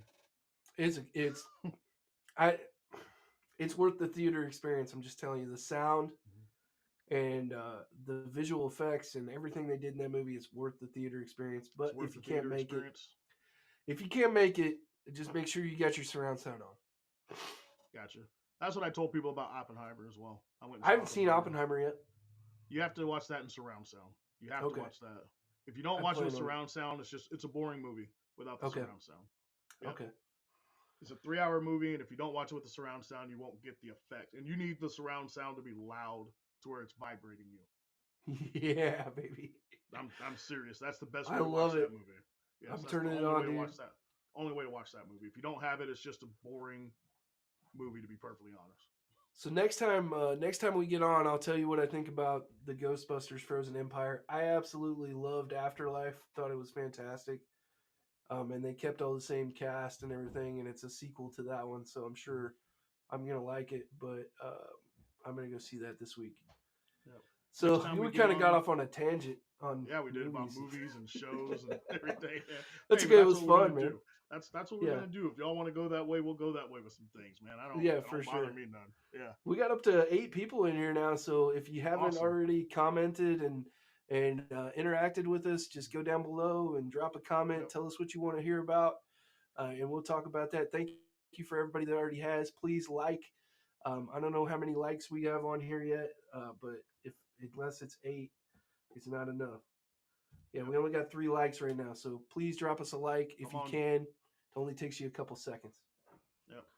And All it's right, free. big news. Let's go into the big news of the day. The NFL is most likely passing a new rule about the hip drop tackle being banned. I'm going to let you have it because I know how you're feeling right now about the NFL a little bit with this. I will start out by saying what I said to you guys in the chat. We are currently in a time in the NFL where my team is experiencing a historical run. And it's not going to last forever. No run ever does. But they are in danger of losing me as a fan, which is an absolute feat because I'm a football addict. I'm a Chiefs fan. I can never get enough football. And they passed this stupid rule, and it just gets us closer and closer to putting the flags on. And JJ Watt said it today on Twitter. Why don't we just skip to the end and put the flag belts on? Yeah. And I can't. I agree with him completely. Because this is a absolutely form tackle that we're talking about that sometimes you might get hurt. Well, guess what? It's a dangerous sport, and we're talking about grown men that nobody is forcing them to play. I don't disagree with you on that. I know they want to raise safety for the NFL. I get it. I'm all for player safety, man. But we're not going to eliminate injuries in this game. We're never going to eliminate injuries in this game. But the other flip side of it is when they talk about player safety, it's all coming at the expense of the defense. Yeah. It's all coming at the expense of the defense. The best quote I heard today, and I don't remember exactly what the quote was, but they said if you're playing defense and the receiver goes over the middle, you have to wait for this guy to catch the ball, come down, blink twice, look at you, and make a football move before you can hit this guy now in a targeted area that's maybe 18 total inches to make a tackle while this guy is running full speed and can hit you at full speed if he wants to. And you got to just kind of, now you can't even drop your weight on the guy. Now it's more of a trip as this guy goes by you. And you played some college ball, man. You know how fast those guys are, even at that level. And then the next level is even another step up. And, we've all played some pretty decent football here and played on both sides of the ball, both of us. I was never that great of an open field tackler. I can't even imagine having to make a tackle in the current NFL. You have to be so precise. It's unreal. And I saw something on Twitter too, and I'm an offensive guy. I saw something on Twitter, and one of the guys had said, well, no wonder all the NFL offensive records are going down. Yeah. Of course. Of course they're going down. Just think about it. If you're a linebacker and you got Saquon Barkley coming full speed, how do you make that play now? Or if you're safety, Marlon makes a great point here. Just to interrupt for a second, Marlon makes a great point there. You wouldn't play Thursday games if player safety was the big deal that they say it is. Or you're worried about player safety, but you're talking about adding another game to the season as well. I know. It's so side of your mouth talk. Like, I can't get with it, man. And it's frustrating to me. And I swear to God, if the Chiefs weren't doing the stuff that they're doing right now, I'd probably just be out. I'd probably just be like, I'm good. Yeah. Now the Thursday games, I don't mind the Thursday games if they did this. You have a bye before your Thursday game. Gotta have a bye. Before your Thursday game, you get a bye week, and then you're playing on that Thursday. I'm good if they want to do that type of thing with it. But without that, there's no point in... Because then you get the mini bye after it, so that would actually be really beneficial for players. And if you're really player safety concerned, that makes sense. Exactly. And they could extend the season an extra week if they wanted to make sure everyone could get that extra bye or the bye before the Thursday night games if they really want to do that. There's nothing. They could do it if they really want to. Well, that's the thing. Like, if they're really just wanting an extra week of football, you can do that without adding another game. You could. Just there could be extra bye. There was a while ago, I want to say 94, 95, or maybe a little bit Aiden, before that. I know that's the Artif- narrative. I am going to push nah, back a little bit with you and say that there's a whole bunch of data that says that there is no statistical difference yeah, in I agree with injuries. that.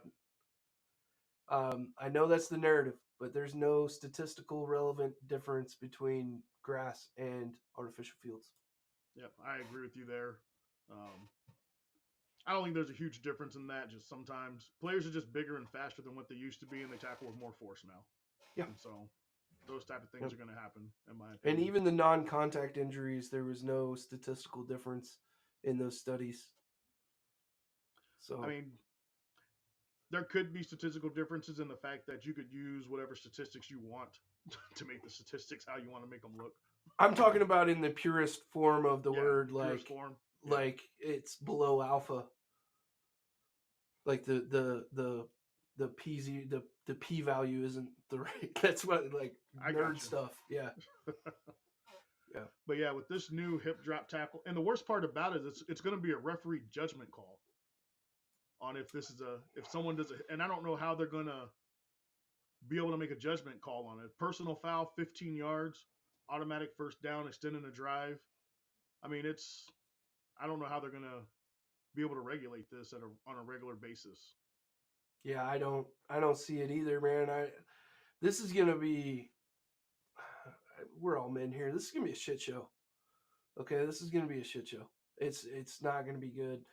Aiden, I totally understand that, and I totally agree with that viewpoint of if it is a big deal, you should be able to afford to do it as an NFL franchise. The only argument I would put to you is we've seen some of these fields when they bring grass in or the NFL brings grass in, and the field conditions get nasty and they are not good. So the one thing about the artificial fields is you know what you're getting. Yep.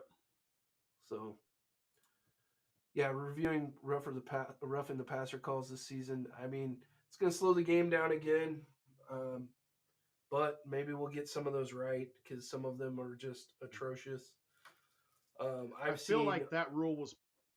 Go ahead. I was gonna say I feel like that rule was thrown in because they knew people were gonna be upset about the hip drop rule. Yep. So I feel like that was the alternative. Like, hey, we're gonna review roughing the passer calls because we know we mess up on some of them. A And to me, bunch of that was them. kind of that was kind of what they were trying to do with that rule. I mean, can you imagine? And let's just say championship game coming up, and team they're down 30 seconds left. They throw a pass to the 50. Guy gets flagged for a hip drop tackle, and now they're in field goal range if they had no timeouts left or something like that, man. I mean, it's just I don't know. I don't know. I get the horse collar rule coming out. I get that because that's something you can control as a player, not grabbing someone around the horse collar. Yeah, that one I understand. I think sometimes they call it a little tight, Yeah. but overall, I've never had a real big issue with the horse collar rule. Mm-hmm. Because that one, okay, we just don't grab him high. You're not supposed to be tackling high anyway. Yeah. But this hip drop, man, I don't know. It's I think you fundamental actually, tackling. I think you might see more knees blown out because defenders are going to just go at the knees now. To Why be not? perfectly honest, that's what they're Why going to not? do. Yeah. As So a I mean, defender, if you're out there and you're getting paid, and like if you get made to look stupid, you might not get a contract. Yeah, I'm just gonna take the guy out, dude. yeah, I'm done I with it. honestly think that's going to start happening a little bit more. Is you're going to see some knees going. Yeah. I mean, I hope I'm wrong on that type of scenario.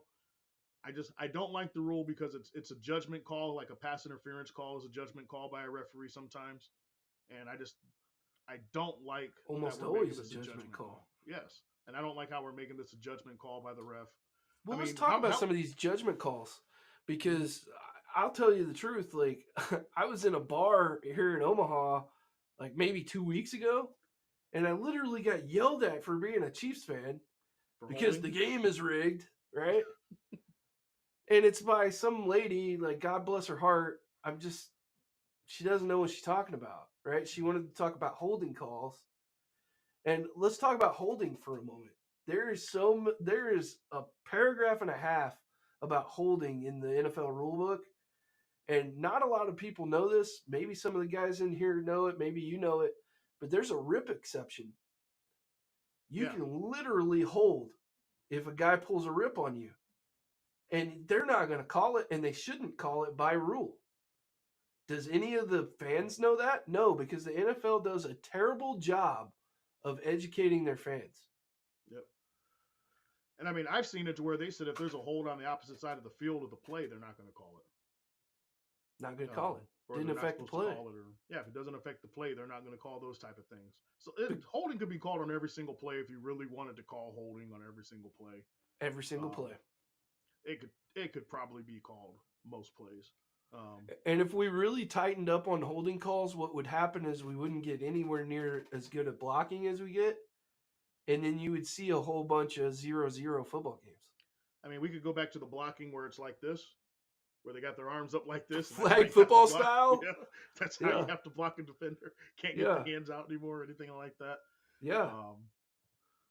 So, I mean, yeah, I don't like judgment calls, and I don't like this being a judgment call that can affect a game so big. Like, how's a referee going to tell the difference between a guy coming in to make a tackle and he trips or loses his balance coming in, so his weight drops, as opposed to someone intentionally doing a hip drop tackle? Like, I don't get that, and that's where Can you maybe I'm stupid, man, but can you explain to me how to even tell what a hip drop tackle is? Yeah, because to me, it just looks like a gator roll tackle, which is the way we're teaching tackling now, because we're trying to get the head out of the game. Yes. Right? It's a rugby style tackle that was taught. The hip drop tackle is a rugby style tackle that they wanted teams to start teaching their players is how to do a rugby style type tackle. So now I don't know what they're going to, I really don't know what some defenders are going to go to with this. So when we say gator roll and rugby tackle, guys, like for those of you guys that aren't in the coaching world and aren't having to learn all this stuff because you need to do it for your job, Seattle started this probably, 15 years ago? Yeah, their title run, Legion of Boom. Yep, those guys, they kind of were the pioneers of this style of tackling, and it was in order to get the head out of the game because all the concussion stuff that was going on.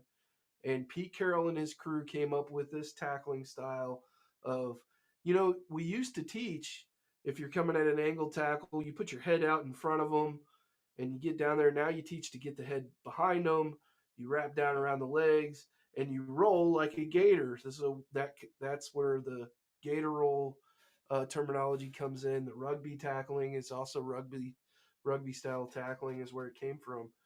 But we've literally developed this style of tackling in order to make it safer for the players to get the head out of the tackle, and now players are going to be punished for that. So what do you want us to do, man? What do you want? I mean, what do you want? It's gonna get to a point where you need to tell the offense that as soon as you're grabbed, stop running. Yep. That's where it's got to get to. I don't know what else to say. And I know I coach defense, so I'm a defensive guy. I'm going to be a little bit more biased to this, but I also played offense as a running back. I played it, so I mean, I don't like it. I just don't like it. How many times do you watch a game? And yeah, they go back and get fined sometimes, but how many times do you watch a game where you see a running back lower themselves down and initiate the contact that's about to happen anyway? Well, your boy there, Jaylen Warren from the Steelers, he almost had to give up his entire salary this year in penalties. Yeah.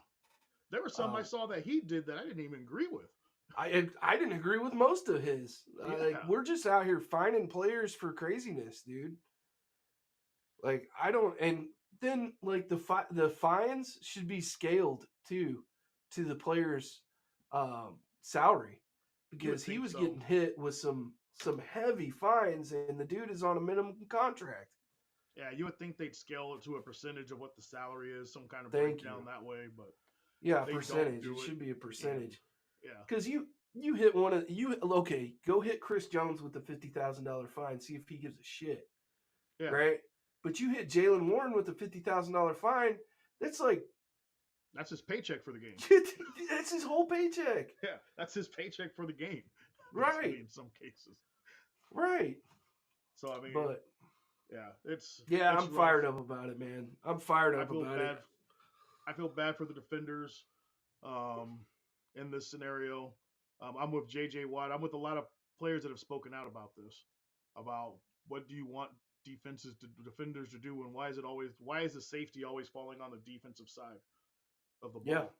ball? Yep. Why not tell quarterbacks, hey, you can't throw over the middle anymore and throw it high to get your guy killed or something like that. I mean, it's the quarterback's fault why these hits happen a lot of times. Yeah. Yeah. So I don't know anymore. It's rough. I'll be curious to see if scoring goes up in the NFL again. That's what they want, of course, is scoring to go up in the NFL. They feel like that's what fully attracts fans to come in. I don't agree with it. I love watching a How great much more defensive can it battle. go up, man? I Yeah. mean, as an offensive guy, I'm sitting here saying that. Yep. Like, it's not the you're starting to lose the strategy of the game, which is what makes this game beautiful. Yes. It's. Um, I when you don't start to disagree with you at all. sacrifice the strategy of the game, I'm out, man. Yep. Speaking of strategy with new rules, they've tabled this to a June vote, Mm-hmm. but I know you're not a fan of the new kickoff rule that they're It's proposing. not as bad as the drop tackle thing, but I love the new kickoff rule. I don't like the modification that they did to it, to where if you kick it through the end zone, instead of coming out to the 35, now they backed it up to the 30. Because I think teams are just still going to kick it deep and through the end zone on that as much as they can. I wish they would have kept it at the 35-yard line as far as that rule goes. I totally understand the purpose of it, man. They're trying to get all these touchbacks out of the game. They want to see some returning back in the game. I understand, but they had already modified the kickoff and the way they could block and all that kind of stuff to make it safer. And have we seen since that any great rise in injuries on kickoffs? Like, I haven't. Well, I mean, all the kicks are through the ends. Everything's a touchback now. So it's Yeah. like every. So this rule was actually created by the special team coordinators. They got all of them together and they actually put together this proposal to go to the NFL owners with Yeah. it. And then the NFL owners or NFL competition committee did this modification to the rule um, with it. But I'm curious to see. At least it has the chance to bring back returns to the game. Yeah. I Um, agree with that. I can't tell you how many times I looked at the statistical box and saw a touchdown drive starting from the 25, and it was a 75-yard touchdown drive. There Yep. was really no changing of any of that. And Yeah. so they say if they can get the returns, the stat I heard was it'll add 1,600 plays to an NFL game. Is the stat that I heard. How? When you consider the returns per game and things like that, that's considered a play. So those Oh, plays will get added 1,600 in. per season then? Yeah, 1,600 plays per season Gotcha. is what they'll say this will add to the game. So a little bit more excitement if you can get it in there. I mean, think about this. If Devin Hester played in today's era, you wouldn't even know who the guy is. No, and I agree with that. Like, the part of me not liking that is just me being a curmudgeon a little bit. And, like, I don't. My honest opinion is that they're changing too much of the game too quickly. It's okay to change the game, but we are changing the game at a rate that is just astronomically high. And you don't know how it's all going to turn out yet. And you just keep adding and keep adding. And, like, we're almost to a game where if you showed me an NFL game from 2023, 20 years ago, I'd be like, what the hell is this? Would you not? Would you? I mean, Especially with the new kickoff, if you saw that 20 years ago, would you be like, what are they doing? I mean, it's especially if you've already grown up watching football, and then it's like, hey, here's football in the future, and you'd be like, this ain't the game that I know. I mean, that would be your Nope. attitude with it. It would just be, this ain't the game that I know, or anything like that. Yep. But So, I'm a Roman spectator thirsting for blood, apparently. So. If you know, you know on that one. Yeah. Sorry, man. I couldn't keep it in any longer. Yeah, man. I understand the good things about the new kickoff rule, and I understand and appreciate what they're trying to do to bring the kick return back into the game. I just think we've become, especially at the NFL level, a little too soft. A little too I, soft. I don't I don't disagree because everyone that goes to the NFL knows what they're getting into. Um, Now it's a different conversation to me completely if you're talking about doing this at even the college level, because those young men are playing for the most part to get a college degree. I mean, most of yes, them know that only 1% of them, less than 1% of them, is going to the NFL. and that's what's crazy is like this rule hasn't even been. Maybe they're waiting to see how it goes in the NFL, but this rule hasn't even been proposed at lower levels Nope. yet that I know of or anything like that. You're talking about doing this at high school. I'm probably all for that because, okay, we're taking some major impacts on kids that might be complete mismatches. You got some stud flying down the field on kickoff and hits a guy that the only time he ever plays is on kick return, Yep. and And let's he be gets his honest, at the head taken off. high school and college level, you're trying to put out your craziest dudes that are going to just sprint downfield full speed to hit somebody. That's what Yes. you're doing at this Yeah. level. You're looking for Yeah. the guys that are going to run 100% full speed that aren't your stars on the team Dude, that just some of want to the make contact with biggest somebody. impacts that I was ever a part of was my freshman year of high school playing special teams and going just flying down the field and running into some senior, right? And both of us go the other way, right? Yeah. I mean, that was the most college I was on the kick return team, and I was supposed to be part of the wedge when you could do wedges Yeah. back in the Yeah. day. And I remember being out there and hearing that I was on the visiting team sideline, so I was closest to their crowd, and their crowd sitting there yelling, 33, 59's gonna kill you. 59's gonna kill you. And they kick it off on my side. And instead of going to the wedge, I look over my shoulder and the kick returner's bobbling the ball. He's like kicking it around. Oh, So, dude. so in my mind, I'm like, okay, I got to protect this dude. I got to protect this dude. By the time I turn around, this number 59 has a full thing of speed coming downfield and just rocks me. I go flying 5 to 10 yards through the air. I swear. But honestly, man, were you ever hurt by any of this? No, I never got hurt on it. But I'll tell you what, I never left the wedge again. No matter what, I headed straight for the wedge. Man. After that, Dude, safety in numbers, man. If you were in that wedge, you were safe, dude. Yes. I was just like, no, you got to get to where I'm at, man. I'm not leaving no more. I went straight to that wedge. There was no doubt about that after that point of it. Exactly, man. So yeah, but none of it ever hurt me. It was like I got hit and I got back up and just did my thing. I was like, man, that sucked. I don't remember any of the plays that the NFL seems to be focusing on with these rules ever being a painful play for me. Yeah, I can't recall either. I mean, I know they got the sign or they got the filming on the hip drop tackle. Yeah. And what they released, but I watched what they put out to the committee to show what a hip drop tackle is, and I swear half of those just look like regular tackles to me when I watched the film on it. So that's my question for everybody is, like, if you got guys that are around the game all day, and granted it's at a lower level for us, but we're around the game nearly every day, and I can't tell you the difference.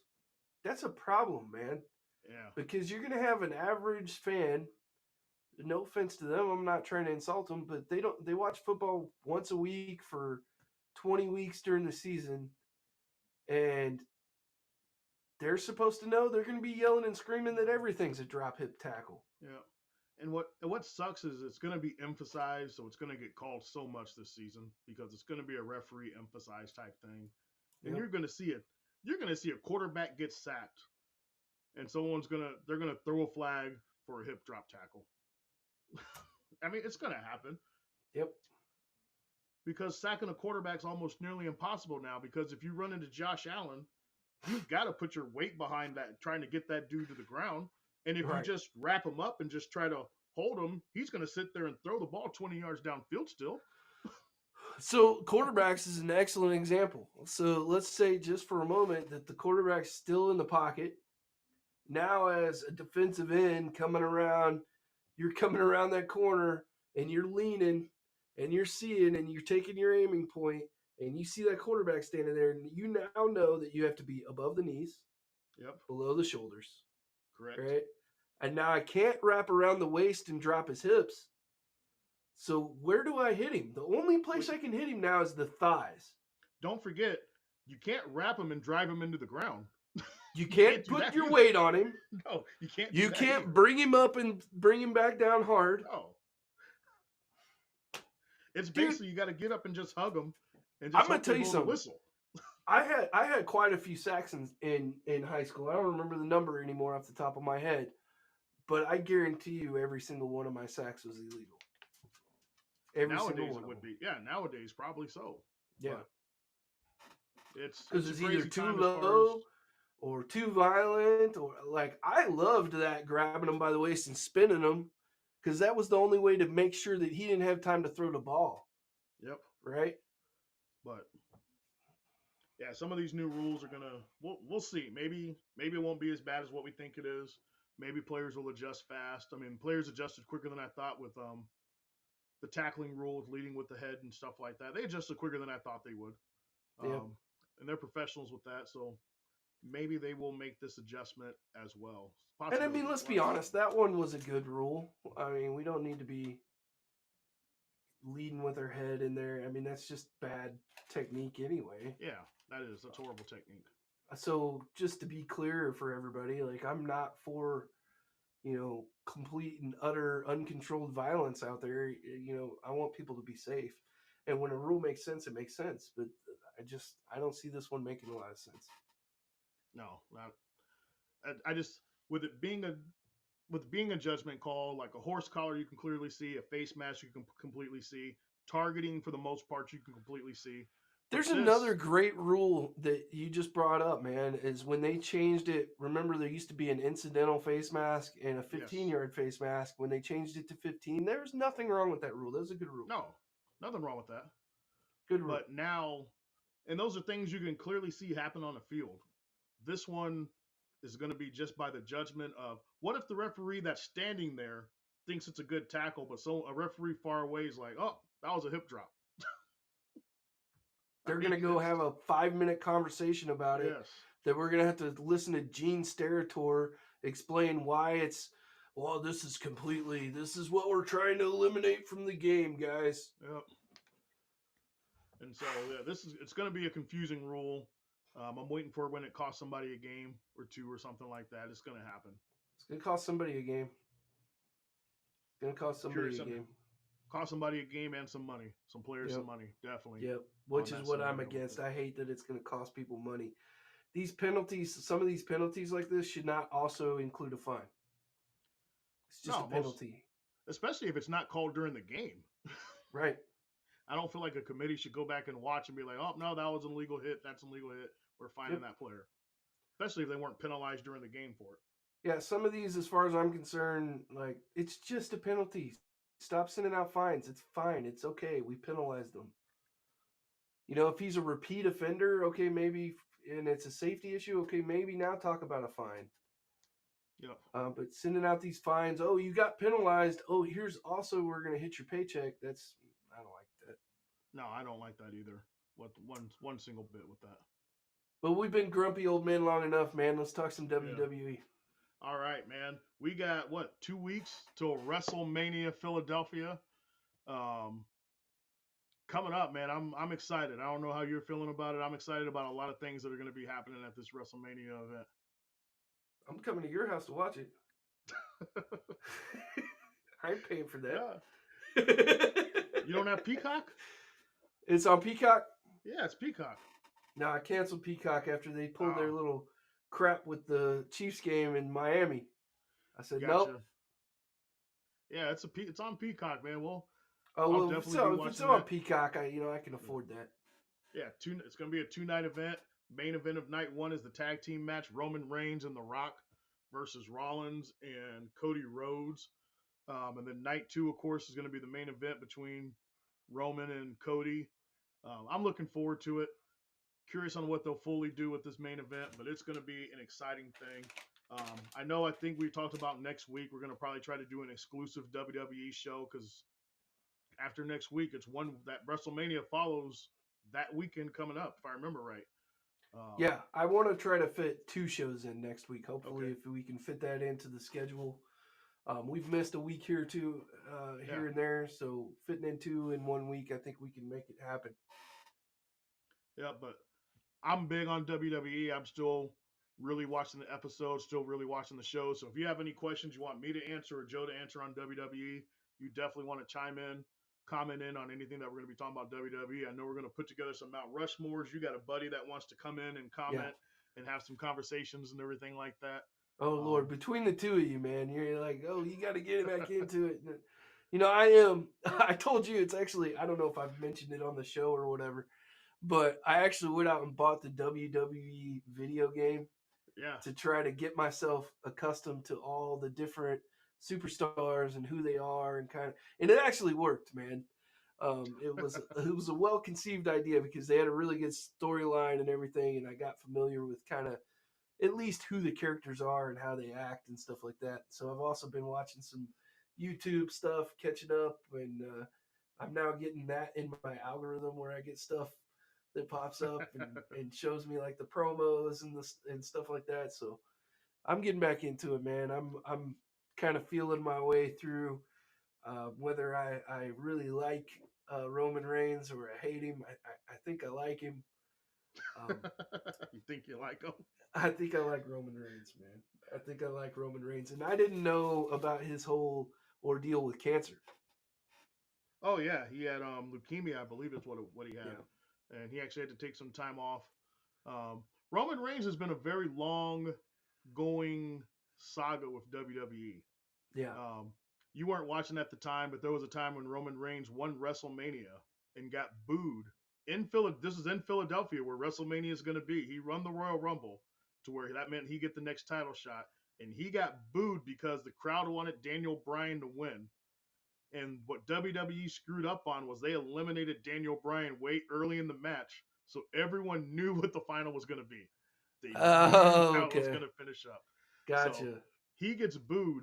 The Rock actually came out and saved him because he got jumped, and then they booed The Rock as well during this event. And this is up in Dang. Philadelphia. Um, Dang. so I mean, it's kind of come full circle for him because this WrestleMania is in Philadelphia with Paul Heyman, so it's kind of came full circle for Roman Reigns. Because he was getting booed because he was being seen as being forced down the fans' throat, is what fans Ah. hated him for. Okay. So Okay. they didn't like it because they felt like he was being treated as the next John Cena at that moment. There's a huge balance to this stuff, man. Like There is now. I didn't know that, and I mean it's kind of stupid or whatever, but I'm kind of learning that because there's the mode in the video game that is like my GM, where you get to be a GM of a show Mm-hmm. and set up all the matches and all that stuff. And dude, I'm like, this stuff is like, I know it's all scripted or whatever, but it's like they got to be careful, man, or they get in trouble. The fans are not having it. No, the fans get upset with certain things that happen, man. That like if they feel like they don't get what they want, and that's why The Yeah, Rock came out and started calling them Cody crybabies and stuff I to that love that, effect dude. with it. Yeah, yeah. Oh, during Because Super Bowl week when he was doing his tour on Radio Row and all that stuff, and he went and saw our boy and all that. Like he was talking about the Cody crybabies. I was like, yes. yeah, because I truly believe WWE was going to go with The Rock versus Roman at this Mania. I believe they were truly going to go with it, and then the backlash they received when they first announced that, they pivoted and had to go a different direction with this whole thing. So We'll I truly finish the believe damn story then. that's what they're. And I'm Cody crybabies, man, with that finish the story type deal. But yeah, man, I've always been a huge Roman Reigns fan.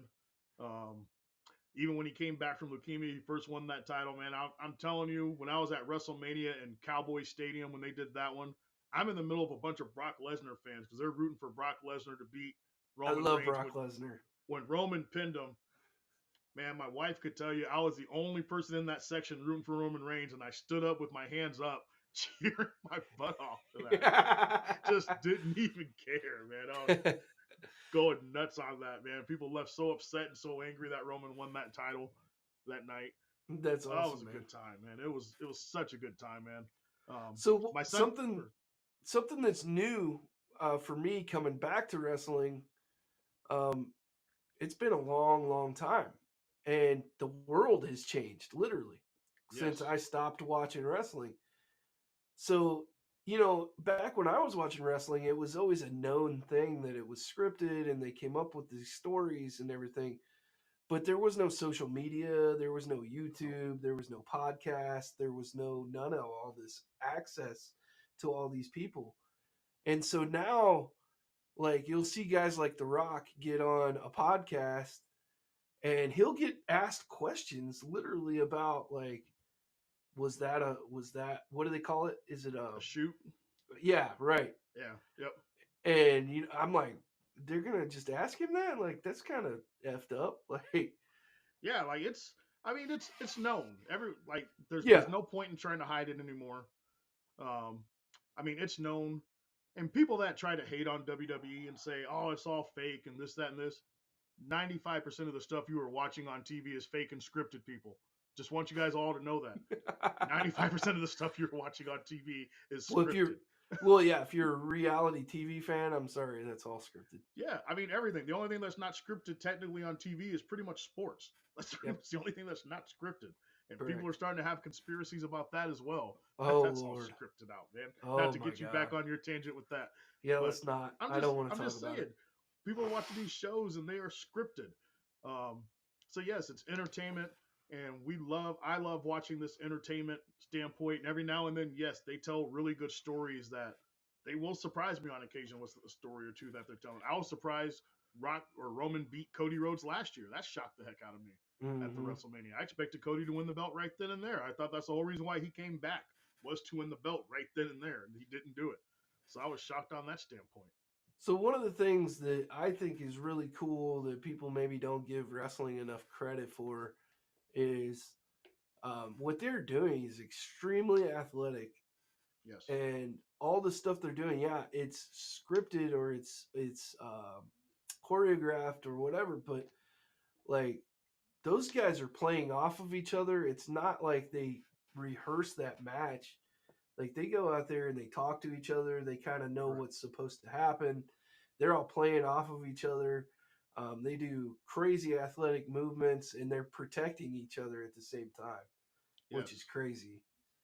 And that's the So big part is they're trusting the other person to not hurt them. right, Um, so I mean, you're doing these athletic moves, you're doing these flips off the top rope, and when you're doing it, you're trusting that person to be in the spot where they need to be at.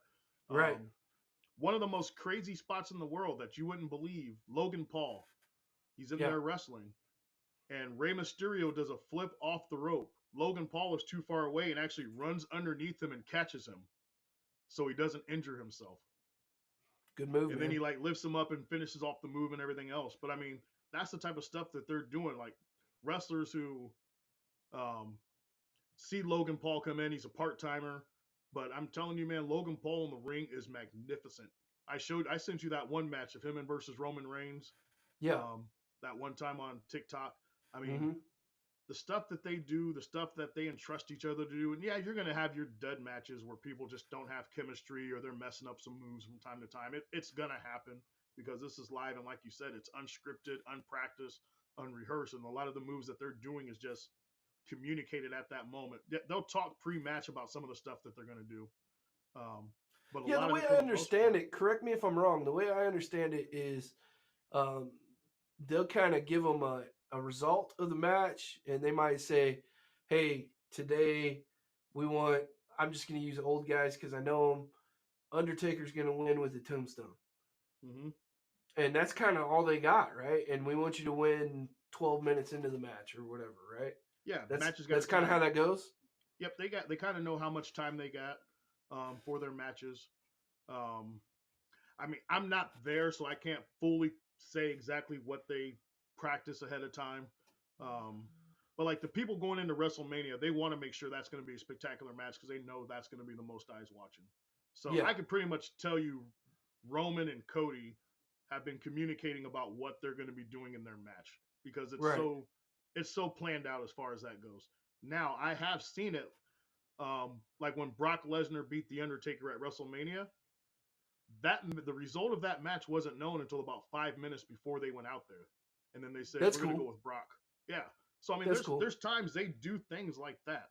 Like they know they're going to fight each other, and from what I understand, whoever the heel is, that's the person that usually leads the match, that calls the spots that is going to happen. They're usually the person that dictates the match for the most part, or the most Okay. veteran person will end up being do that. Like if you got a newcomer, then the veteran person will kind of help dictate the match and things like that, the spots and stuff like that.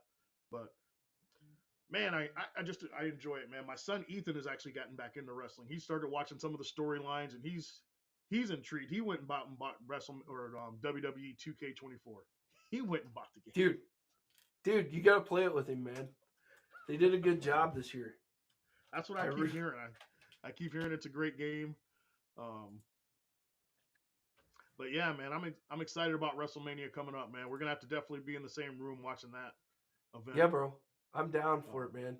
So I can even kind of fill you in on some of the things that's going on. Like I left wrestling for quite a while, mostly because I went to the Nashville Network. I couldn't find out where that channel was, so I stopped. just the honest to God truth. I'm being serious. It was Raw moved to the Nashville Network and SmackDown moved to the Sci-Fi channel. I couldn't find them, so I stopped watching. Oh, that was a bad move, man. Because all the brothers that like wrestling were like, "What the what?" Yeah, The Nashville Network. I am dead serious about that, man. I was like, it's not on channel 32 anymore. What the hell? I don't know where it's at. And that's the truth on what happened with that, man. So like the whole Dave Batista era, I didn't watch that era when John Cena first started up. I didn't really watch much of that, and I'd fallen out of wrestling with that. What got me back into wrestling was truly a WrestleMania where Triple H took on the Undertaker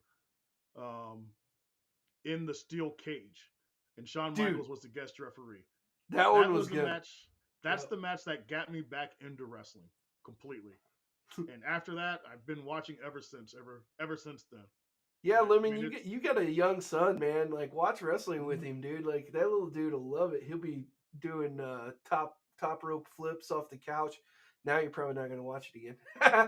Yeah.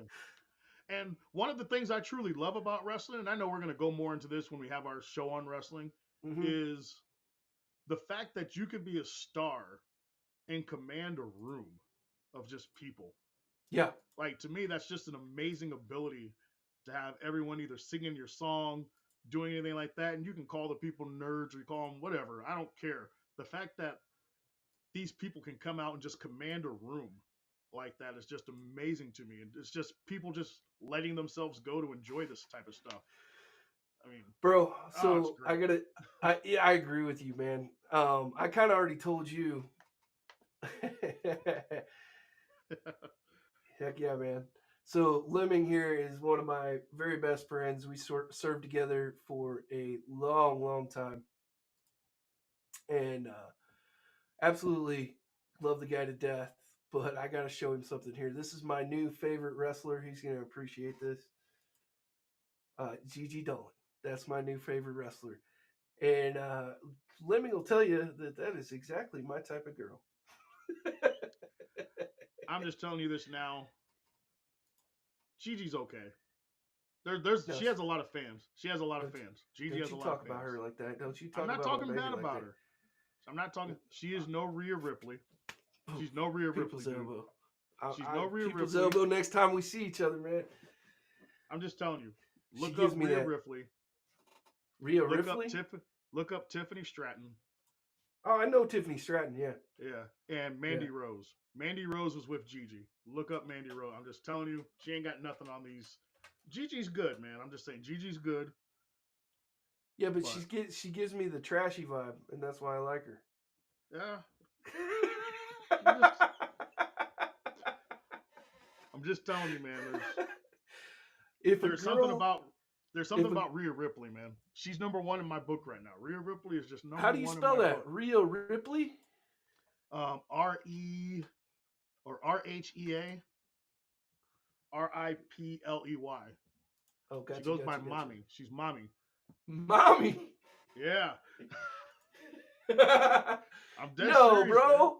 No, I'm No, I telling you, can't with man. her. I I'm can't telling with you, her. man. I'm telling you, man. You've got to see her in action. Everything, man. I'm telling you, Rhea Ripley is number one. I'm just telling you. So they've caught her. They got her on video giving other women wrestlers the old Rikishi stink face thing in the ring. No way. Yes, she does it Rikishi, to. I forgot about that guy, man. So what's funny is the video that I saw was she does it to Nia Jax, and then she's getting ready to do it to Nia Jax, and another female wrestler's in the ring, looks at her and says, do me," and like jumps in the corner so Rhea Ripley can do the stink face to her. What? And Oh, this Lord. it's not one of the televised shows. It's one of the shows they just have fun with and stuff like that. But There you go, buddy. I'm just telling you, man, Rhea Ripley, Oh, she's the most popular female wrestler right now in WWE. really? Yes, she's the champion on Raw. She's the most popular woman. She's the most Is popular she female just like wrestler in super WWE. entertaining? Is she super entertaining? Man, she's entertaining. She's hot. I'm just telling you, man. She's. Oh I don't. man, there's I'm something gonna about be her. honest. I don't find her hot. All right, man. I I'm don't just find telling her. you. Maybe I found maybe I found a Yep, that's right, Marlon. Mommy, that's who she is. I'm just telling you, man. You got. Look, this is what I'm looking at. Like that. I'm just telling you. I'm just telling you, man. Oh, Jane, Lord, yeah, man. no thanks. Y'all don't want a woman that can handle you like that, I guess, man. I'm just telling you. Now look up Mandy Rose though. Look up Mandy Rose for me real quick. Okay, Mandy Rose. She's the one that got kicked out of WWE. Rose or Rhodes? Rose, Rose. Okay. Oh yeah. Yeah. See, yep, for sure. We'll go ahead and look at this, gentlemen. Okay. Yeah. Her stable at one time. Yeah. I do like me some toxic women.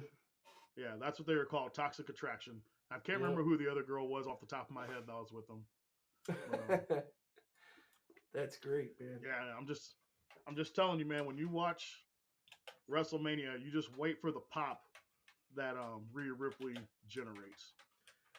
I just like if I look at a girl and I don't see a chance that she might ruin my life, I'm not interested.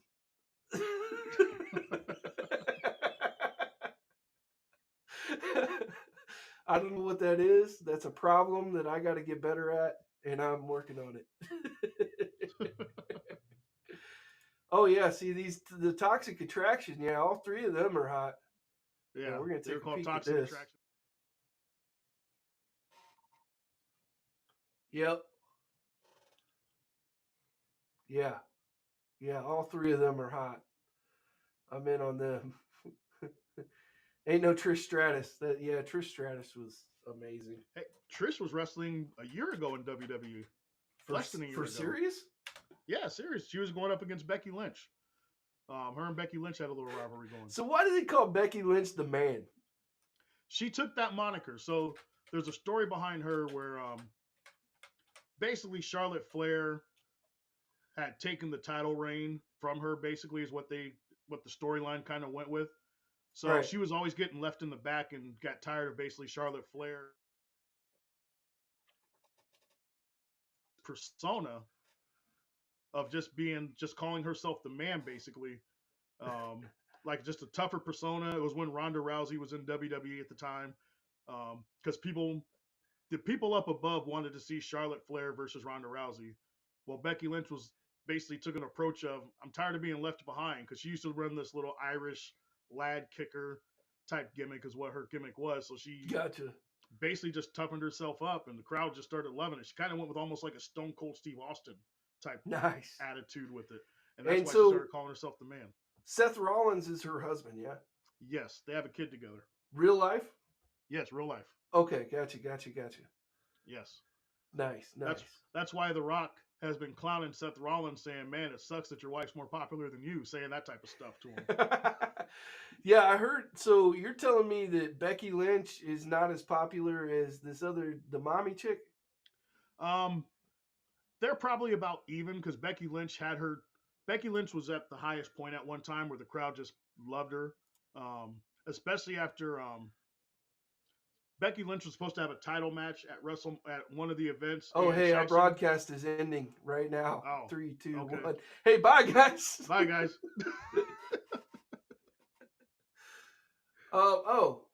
It didn't end. Oh, we're good. We're good still. I got a thing up here in my corner that said your broadcast is ending in 5-4. I was like, because Marlon had said something too. He said 5 minutes left or whatever. I was like, okay, well. Marlon was talking about the West Virginia Iowa game. Oh, gotcha. Yeah, what's up with that? It was 48-48. I'm trying to pull it up real quick. It was 48-48 in the fourth quarter. Let's see where we're sitting at. Iowa's up 54-52 with 2 minutes to go. Okay. Over West Virginia. So that's a close game. Could be Caitlin Clark's last game. Could be. If they lose this. Yep. Could be. I'm pulling for the Big 12, but Caitlin, I don't know, man. Like, she's so great. I kind of want to see her finish out strong, too. So. I will pull for her to finish that out. But yeah, man, I'm definitely getting into the women's wrestling a little more than the men's, to be completely honest with you. Yes, my girl in wrestling was always Sasha Banks. Sasha Banks. I don't know if I know she's her. in AEW now. Yeah, she's in AEW. She goes by Mercedes something now, but you can type. Oh yeah, I remember her. Yeah, she was my girl. Her and Bailey. Bailey's my other girl. Yeah, Sasha Banks. Yes, ma'am. Yes, ma'am. Yes. She's over in AEW. I don't watch AEW wrestling. I just can't get into it. So, question: when does wrestling come back to Omaha or Kansas City? Omaha is July. SmackDown is coming to Omaha in July. Okay. I want to say July 19th was the day that's set up. Did you already buy I've tickets? been to a few. What's that? Did you already buy tickets, or are they on sale yet? Or no, I always like to wait, just because I love WWE. Don't get me wrong, but if I'm at a point right now where if Roman Reigns ain't going to be there, I don't know if I'm going to go. I hate to say it. Come on, bro. You can't get me back into wrestling, and then when it comes to Omaha, you're like, sorry, Roman Reigns isn't there. It's more than that. It's I shouldn't say it's just if Roman Reigns is there or not. I got to see where they're at between pay-per-views or their live events to see if it's worth going. Because if you go to the SmackDown, that's got to be real close to SummerSlam, right? SummerSlam's always in August, so yeah. Okay. But if it's like the week before a pay-per-view, you're not going to get much wrestling because they're protecting their wrestlers, if that makes any sense. They're not developing any storylines. The storylines are all wrapped up, and they're protecting their wrestlers. So I always like to wait to see what is exactly going on, either a couple weeks before or a couple weeks after, before I buy tickets to a live event like that. It's just me on how I like to do it, because I want to make sure I get a good show. You let me know, man. You let me know. You let me know what I'm looking for, man. No, I'll definitely do that. Like I would like to go to a in-person one and check that out. Yeah, me and my buddies, we used to go all the time, man. We used to wait in line at like 7 o'clock in the morning before you could buy tickets online at the ticket outlet. And we'd sit there and just wait for the tickets to go on sale and buy our tickets to shows, man. It was a good time. Yeah, I've never, well, that's not true. The last one, I have not been in a long time. The last one I was at was not a good one to talk about.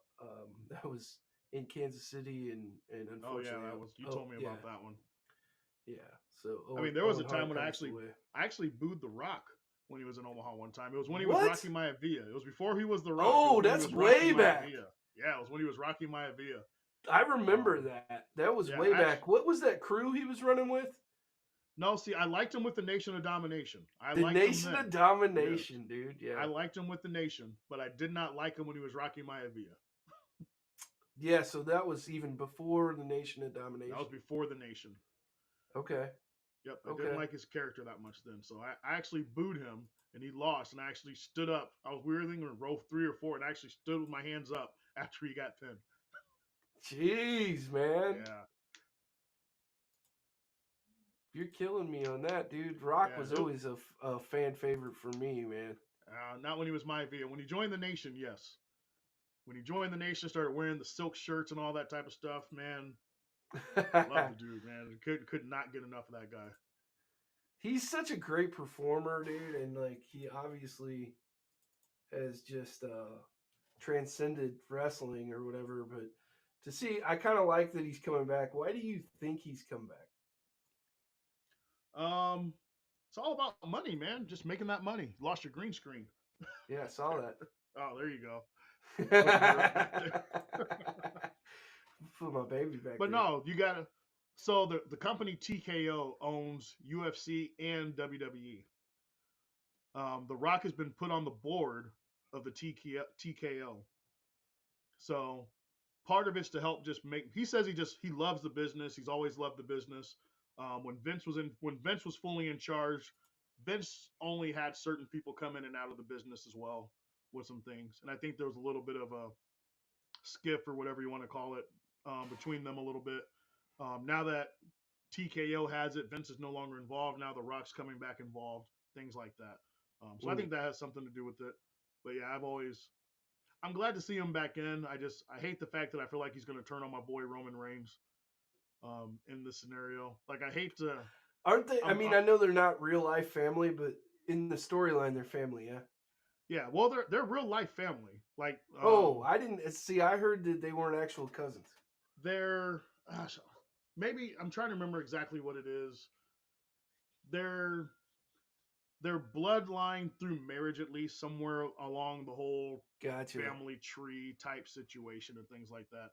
Like Roman Reigns is really cousins with the Usos, and Rikishi's his uncle, things like that. But wrestling's kind of always been like that. Like family stays in the business there. Yeah, and the whole Samoan family tree is all kind of tied together, type situation. Like I think The Rock's grandfather married Roman Reigns' grandfather's sister. Rock's somewhere sisters got married somewhere, so they're kind of tied in somewhere. And then I don't know. I'd have to look it all fully up. But the whole family tree is kind of tied together. It splits off, but it's tied together some kind of way. A little bit on that. Nice. Looks like Iowa's going to win. They're up 58-52 with 46 seconds to go in the game. Hey, well, good for Caitlin Clark, man. Good for her. We get to see her play a little bit longer. And that chick is a historical figure in women's basketball. So yeah, she has 26 tonight. 26, man. Like that's a ho hum night for her. It's below her average. Yeah, that's crazy. Yep. Well, that's probably a good place to end it, man. We've been going for 2 hours. Yeah, man, I'm good, man. Like I said, I'm looking forward to getting your buddy on and doing a complete WWE show. Yeah, love to get I got another buddy. His name's Jason. He's actually the head coach of the Bryan Wrestling. Me and him have been talking wrestling for years, man. Bring him on. We'll do a 4-panel. We'll do a 4-panel. Yeah, if I can get him on, I'll try to get a hold of him. Try to get him on next week. We'll try to get everything timed up so we can all. I'll just be the dumb one in the room saying, "No, what the hell are you guys talking about?" I'll try to do some research before I get all you wrestling gurus in here. Yeah, man, it's an amazing time to be a wrestling fan. I'm not gonna lie. It's almost reminded me of the Attitude Era. Not quite the Attitude Era, but this is the best it's been since the Attitude Era. I'll say that in my opinion. With it, yeah, the Attitude Era. Tell me if I'm wrong. That was like Austin and The Rock and all them dudes, right? Yeah, that was Austin, The Rock, Triple H, New Age Outlaws, yeah, all that type of thing was during the Attitude Era. That was my favorite.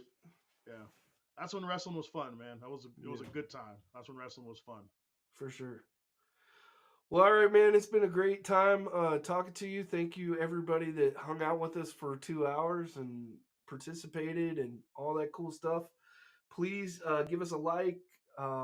If you liked the show, share it and tell other people about it. We got up to 5 likes already. That's great.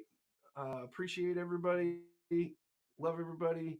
We want to grow this thing. Help us grow it. If you like what we're doing, give us feedback if we're doing something stupid as well. Yeah. It might hurt my feelers a little bit, but we will take it into account and fix it and get better.